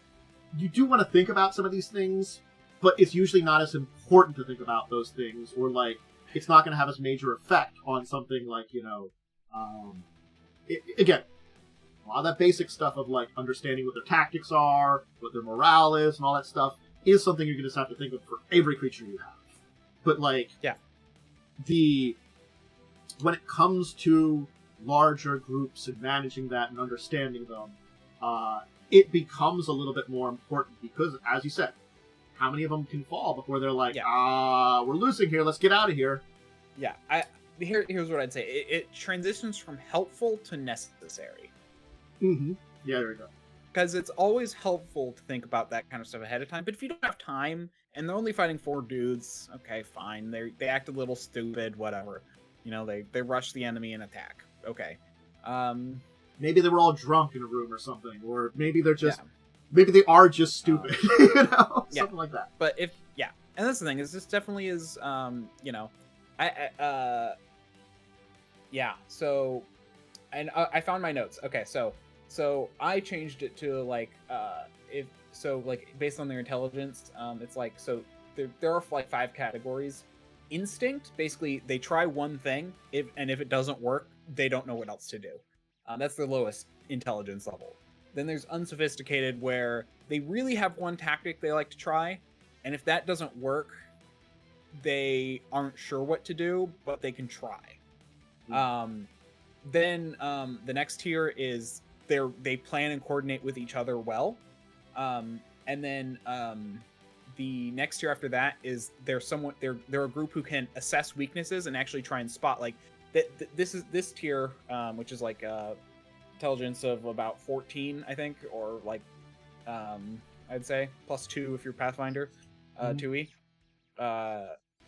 and this is where you assess weaknesses. So they'll be like, the wizard is the weak one. Let's go for them first. That's this tier. And then like if they're over like an intelligence of 20 in D&D, let's say, that's when they just know weaknesses. It's like, oh, this person is weak to fire because I can just tell. Like, I'm that smart. Mm-hmm. That's a good way to run enemies. Yeah, no, it really is. It's a good way to kind of figure out stuff, and as you said, a lot of these things are just helpful in any combat and become that necessity when you have so many creatures that you kind of have to manage. You have to try to figure out stuff. Yeah. Also, I think like things like, honestly speaking, you will need some kind of map. Whether your players will see that map or just you will need some kind of map when it comes to larger combats. Theater of the Mind works at lower combats, but as soon as you get, it becomes so complex and hard to do Theater of the Mind. Like, again, those 4 dudes, you can probably Theater of the Mind that group, that battle, pretty well.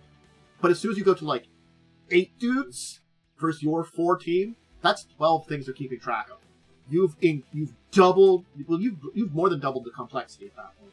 So it's sort of like you might want to start like looking into that a lot more and getting a map of some kind. If you do this with Theater of the Mind, I think there's a way to do this with Theater of the Mind. What you basically need to do is keep track of who's near who. If you wanted to do Theater of the Mind, I would not say you need a map, but you can say these people are near each other, and basically just be like this. Like, you basically need to draw a flow chart for yourself. Like, you still basically need something to keep track of it, but yes. But there are ways to do that without needing a map. Like, you could do basically like near, far, and basically just keep it at that. Basically be like, 1 movement, 2 movement, 3 movement. If you're D&D, it's like that's 30 feet. How many movements it takes. Yeah. But again, if you're keeping at least something there. Yeah. You need to note take somehow, even if it's not a map. You need something to keep track of things beyond. This is the thing. You can't just assume 12 people are all standing next to each other fighting. It doesn't work that way. I think the other thing is understanding what's in the environment becomes important too, because like certainly speaking, when there's a lot of those people, they might use more people might decide to use the environment. Where is that? What is going on here? Where is this at? These questions do feel like they become more important.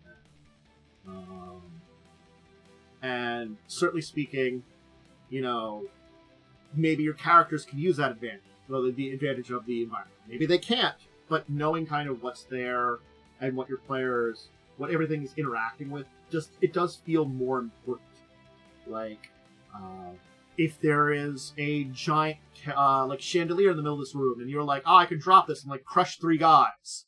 That might be an option. You can describe that. Will your players decide to do that? I don't know, but having stuff like that also can make things more creative for a battle, too. Like, having an environment that there is stuff there that people could interact with that would be interesting. I think, and I think that also helps to remove that monotony a little bit that we talked about, is using the environment to assist you in that way. So, I think there's, like, when you get into, there's just a lot of, like, work, unfortunately, behind a big combat.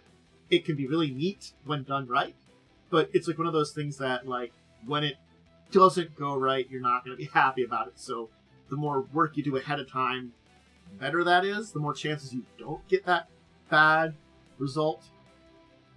Yeah. But I definitely think the big thing is, as a GM, if there's going to be a lot of enemies, or even a potential for a lot of enemies, you have to think ahead of time about how that will go. Yeah. Because otherwise, it's just going to be painful. Yeah. I mean, like, that's a funny thing. Like, the attack, the thing with Joe, where, like, the one person was like, that one, it was kind of a slog of a fight. But it was also kind of fun in the sense that, like, we knew what was gonna happen. Like, we knew and I'm talking about the Joe fight with the angel and that we talked about last week with the angel creature, or the celestial creature that was, we basically just kept casting Fog Cloud, that one. Oh, the one that was casting fog cloud that I got dancing. Yeah. Yeah. And how it was, I didn't mind that fight because even though we all knew exactly what we were doing, we all kind of had something to do. Mine was like, okay, I can't attack because I need line of sight for basically any spell unless I'm going to kill you all.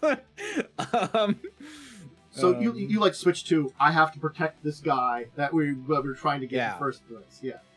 And then yours was maintain dance and kind of debuffing a little bit anytime you dropped it. And the other two were attack to make sure. And it was kind of fun. We all had our little role, and it was a neat little balancing act. Yeah. I definitely agree. I felt like that was a good use of a battle that could be very, sloggy. Now, granted, that wasn't like a really large battle, but that is a battle that could be a sloggy battle. And I think that's the thing is, if done right, those work, the battles that feel like a slog. And I think that's kind of the same thing. That's where that kind of mindset comes in back to our topic here of, if the battle is going... These battles are more likely to be a slog. I think it's one of those things. A mass battle is much more likely to be a slog in a lot of ways. Yeah. So you have to... Well, my point that I was trying to make, I realize now I didn't really make my point. My point I was trying to make is that battle was a slog, but it wasn't boring. Big battles will always be a slog. Your job as a GM is to prevent your players from getting bored. Because it will always take a lot of time. That's what I mean by slog at this point. It just takes a while. Yep. I guess a slog is more generally a lot of time plus boring, but so it takes a lot of time, but it doesn't have to be boring. And that's why I recommend some things like, your players tracking the enemy's health. I think the slog, the idea of it is a long time, but it is often, not always. I think because that's like it's a slog to go through the hit points sometimes because everybody's a damage sludge. It's like oh god, come on, die, kind of feel like it's not necessarily boring. It's just usually it's a situation. Yeah. So oh gosh, what was it that was a slog in the Pathfinder game in Crimson Queen? I was trying something we did not right at the end, like something in the. There was a boss fight in where we were kind of just okay, next. I can't remember which one, just because it was in. Yeah, there probably were a few of them. Oh right, it was the thing. It was the dancing. It was the guy who basically made us all dance. They had the dancing aura. And I'm just like, this isn't a fun fight. It just took a while because it just kept making all of us with low willpower dance. We couldn't do anything, and it was just kind of just this. I'm not gonna lie. What I think this is where I'm gonna come into with that one there. You need a goddamn paladin for that. I could believe the paladin was in 4. Was it doing Pathfinder 22?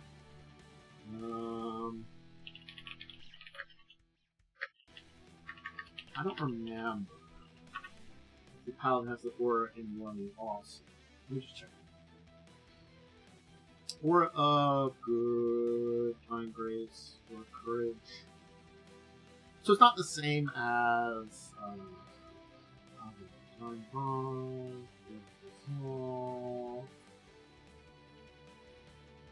justice, faith. Yeah, so it's not. Well, I think you can get an ability to share your I think there was something that you get like a paladin aura that helps people.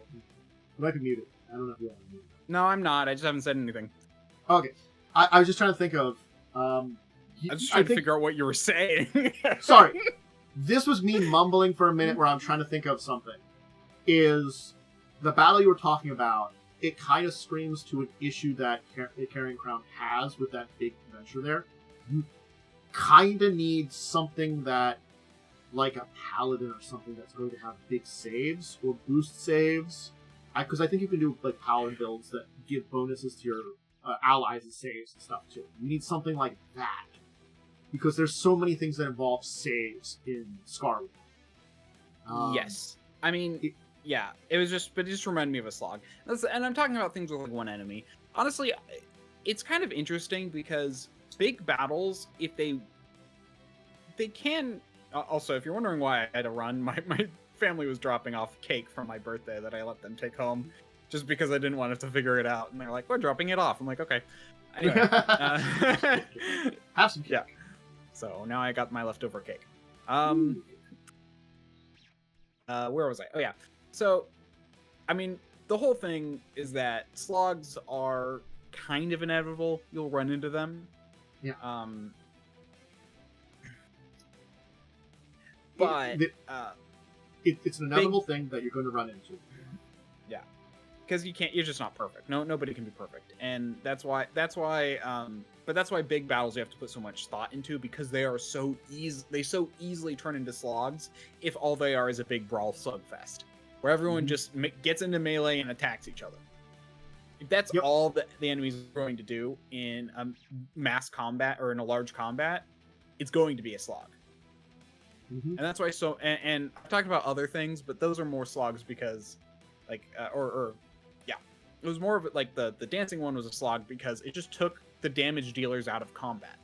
Yeah. You know, and it's like and that's why that was a slog, because it just like took time, because the two people who could attack and do the most damage against the boss, I think it can also is a boring slog. Is when it comes to big battles, because they are going to be a bit of a slog, they're going to be long. Anything you can do to, like, as we've been talking about, anything you can do to make it easier, quicker is good. You know, informing, like, keeping people apprised of the order. So sort of like, as I'm taking a turn, you know, like, inform the next two, like, especially informing, like, okay, so it's this, and then this player, you know. Yeah, it'd basically be so like, hey, you're up after this enemy. Yeah, so sort of like, yes, maybe you knew what your play was at the beginning of your last turn, but because you know your turn's coming up, you can take a look and start assessing what it is. Because sometimes that comes up with like, oh, there's my plan, I'm going to change it. But hey, if I know I'm coming up, I can take a look and I'm like, okay, I've just got these two guys in front of me. I can see what they're doing, but I also know like all the big things that have happened and stuff like that. Yeah. So I'm a lot more ready to prepare for my action, you know. In general, players don't want to not pay attention. It's just they tend to like enjoy the scene until it hits their turn and they're like, oh right, I need to think about what I'm going to do next. It's not like they're not paying attention as much as it's like, oh, I'm gonna sit back and watch the movie. Oh wait, I have to think about this now. You know, so and let them sit back and watch the movie, but remind them a turn ahead of time so they're not taking a bunch of extra time planning. Yeah, and it's that kind of combination of everything where you've got to keep it important. You have to, as we talked about earlier, you have to be on top of all that stuff, and all of them have to be on top of all that stuff, and, you know, helping them being on top of it makes it go quicker. Yeah, and that's also why I just love the idea of that. This was something, by the way, I heard on a Matthew Coville video, which is just delegate things to your players. Let them keep track of how many turns are left on this enemy's condition. Let them keep track of the enemy's health. So that way you can focus on making their turns quicker.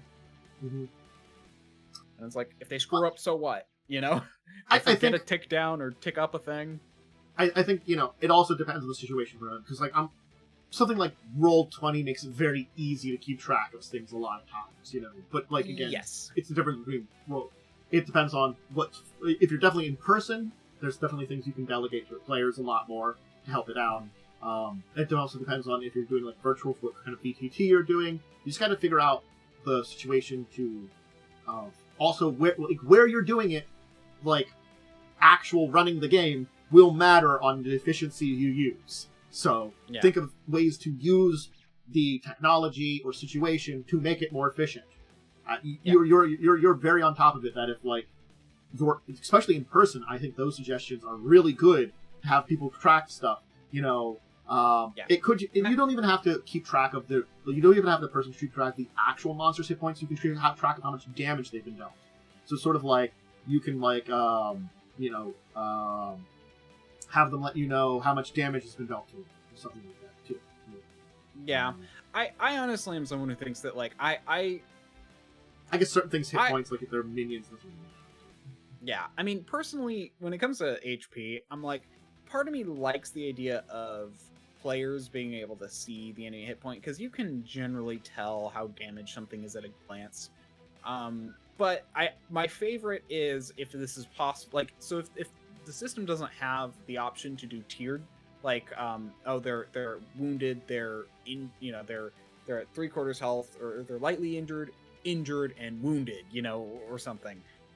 If there's not an easy way to determine that, or to put that out there, then usually I'll just show the players the enemy's health, because I feel like the players should be able to tell how damaged someone is. Are they limping? Are they, I think how many cuts do they have?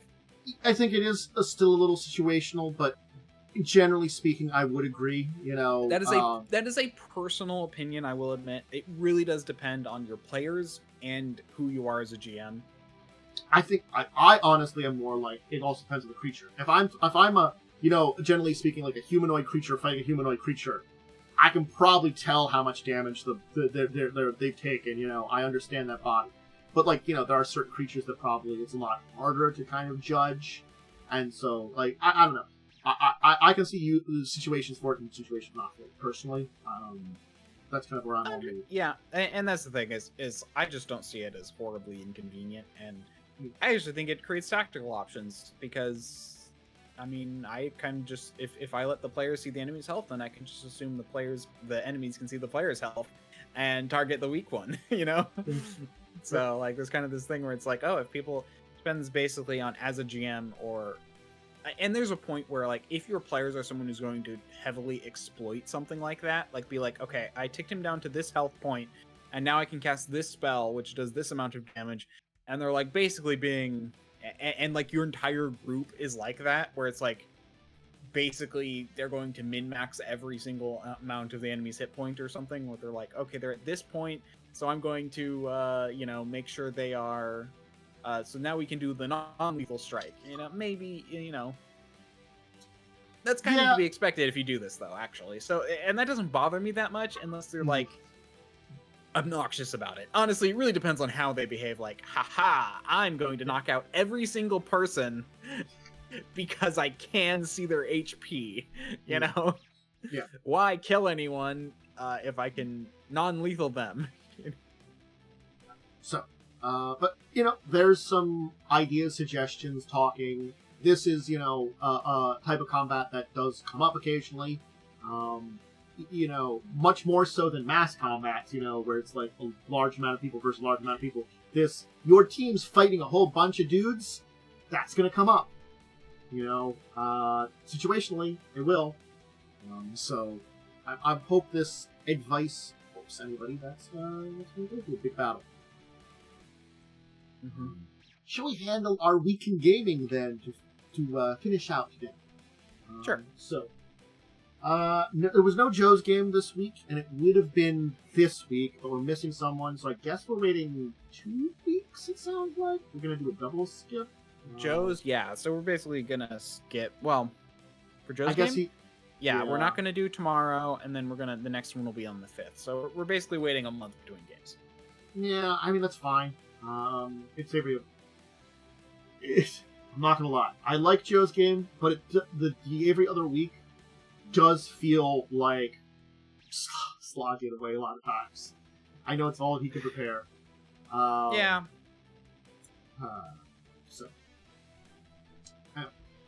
I just am curious as to how far we are in the story, though. Maybe I should talk about that. This is a curiosity. I'm a little curious, too. So, but yeah, I think I had Tuesday, where I think I'd mentioned that last week we finished up a big story point that we were doing, which was we basically went into a memory to basically live a memory and learn some stuff in the past, and it was a big war that had gone on between effectively, I guess space empires is the base way to say it, but it's more astral sea, traveling between worlds, that way kind of it. More magical bit. But it's basically magic space empires were battling it out on the planet we live on thousands of years ago. Because there is stuff you can find out from these ancient people, but a lot of it's been lost to the ages kind of things. And, some of the major species are descendants of some survivors of that kind of thing that's on the planet. elves and like the rabbit people that are living on the planet are two major species that live war. Anyway, we were in the bodies of rabbit people. We went through the war. We basically helped stop the big bad of that and sealed them away. We learned some stuff. There is stuff about the battle that I guess was not displayed correctly that we're going to get a correction of at the beginning of the next session. That's just like, I guess the characters we were inhabiting were part of the final battle against like the person, so that's kind of interesting. And we learned some stuff, and we went back to where we came from, yeah. It was an interesting thing. We kind of got some more context for what's been going on in our world. Because basically, the gist of the main plot is evil people, whether by insanity or trickery, are trying to resurrect the like demigod queen of one of those old ancient space empires, who specifically that war was to kill / imprison. So interesting plot. I don't know what's going to go through. I had a little meeting with people on Wednesday. You guys just discuss your characters. It wasn't big, but I just get caught up because we're talking about I need to redesign my character, knowing that probably won't be any crafting time. Yeah, it was one of those things. Is like I couldn't disregard that there could be crafting time, but I think it's like my suggestion to you is I can't guarantee it. And I think it's when you don't have a guarantee, it's probably better. Yeah. You were so cagey about it that I'm like, knowing how you work when you're cagey about something, it's because you don't want to discourage it, even though you don't think it's a good idea. It wasn't that it wouldn't be a good idea. It was for me. It was me caginess because I was like, I don't know how much it's going to come up. I think it could come up, but how much? Is it worth it to take? That was the kind of thing I couldn't quite figure out. Its full use. I think the other thing is just yesterday I played Unfair with Joe and his fiance. We tried out some of the expansions in Unfair, which was fun because they add extra rules. We tried out 3 of them. We tried out Comic Book, Kaiju, and Dinosaur. So I can safely say they're all interesting. But you remember Unfair, right? Unfair, okay. No? I'll give a summary that I think you played it with us before, but it's been a long time. Unfair is a board game where you take on the role of building a theme park. And the themes of your park are drawn from a group that the players have. Basically, there's a big pool. We chose them, but you could shuffle up and kind of do randomly a theme per player. I do not think I personally played this, but it was something we discussed playing at one point. Okay. So, each of the themes has its own deck of cards that it introduces to the full deck of cards. So it's like if you're playing with it's kind of that way. And everybody's building a theme park that's a combination of them.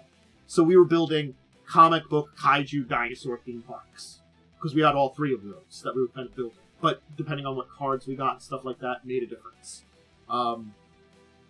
Joe won that one, but it was a very close game. We did have to learn a lot. Dinosaur's interesting because at the beginning of the turn, you roll to see if the dinosaur does something. And you can do stuff to prevent the dinosaurs from doing stuff, and it's usually a negative thing, but the dinosaurs are worth a lot of points. I've got dinosaurs in my park, it's a big thing. Very Jurassic Parky, but they can break out. Superhero was interesting because normally during the game you can build these really big theme park exhibits that are worth a lot of points and give you a special ability. Playing the comic book, every player got basically a mastermind where it allowed you to use the mastermind instead of that. But in order to use a mastermind, you had to basically have comic book bonuses you put on employees in your park. So that was kind of interesting. We never really used that one. Kaiju sucks in most circumstances. In Kaiju, in the second half of the game, rather than like bad cards, kaiju shows up and do bad card stuff every turn. So it compounds. Now you can defeat the kaiju and drive them away, but you have to prepare for it. And we also felt like having more players also would have helped that, you know. So it's like, we were 3 players, and it kind of sucked. If we had 4 players, and we'd already known to plan for the kaiju, we could have done stuff to fight it more. So it's kind of like, kaiju, not great. It was interesting, but so it was interesting playing with different mechanics, basically. I'll say that, you know. But unfair, fun, you know. I might want to try out more of those mechanics again sometime. And maybe we'll know them more and not have it go for like 3-4 hours. It took quite a while to play the game. There was a couple of breaks in there, though, that, like, you know, I wasn't in part of. You know, that, like, things had to be done. Like, taking the dog and stuff. I don't know if we did any. I think we just, like, when we got together and hung, you, me, and Joe, it was just for Moria game. I don't think there was any, like, tabletop this week.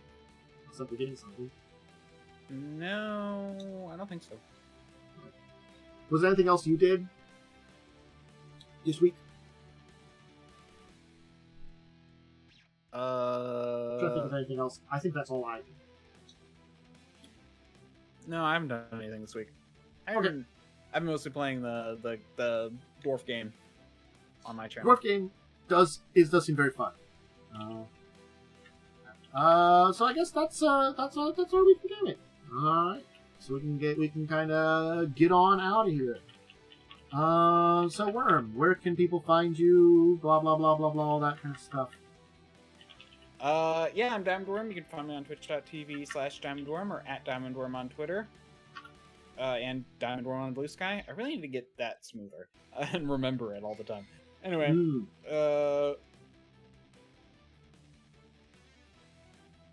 yeah, that's about it. Not stream tomorrow or whatever. Actually, Sundays, Saturdays, Mondays, Tuesdays, Fridays usually.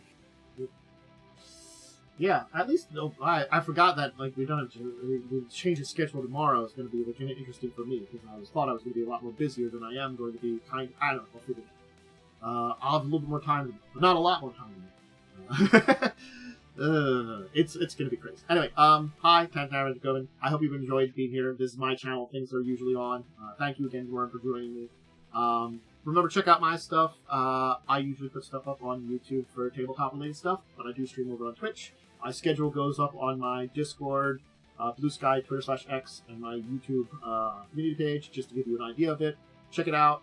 I'll give you an idea. I'm just going to say, next week, I don't know my schedule. It's probably going to be a partial week, just because holiday-related stuff, but I'm going to try to find out, like, tomorrow what my holiday schedule is going to be. I might do some bonus streams. I might do less streams. I don't know. But, you know, check out my tabletop-related stuff. That's always great. If you want to see gaming, I've been about 2 games I've been doing right now is I'm on the back end of Elden Ring. Almost done it. Pretty close to my first playthrough. And then I just started Dave the Diver, which I would highly recommend. It's a very fun, chill game. Alright. Thank you, everybody who joined us. Hope you enjoyed today. We're definitely going to get going. Make sure to check me and Worm out. And we'll be back hopefully next week. And until then, I give all of you a very well farewell. Goodbye. Bye.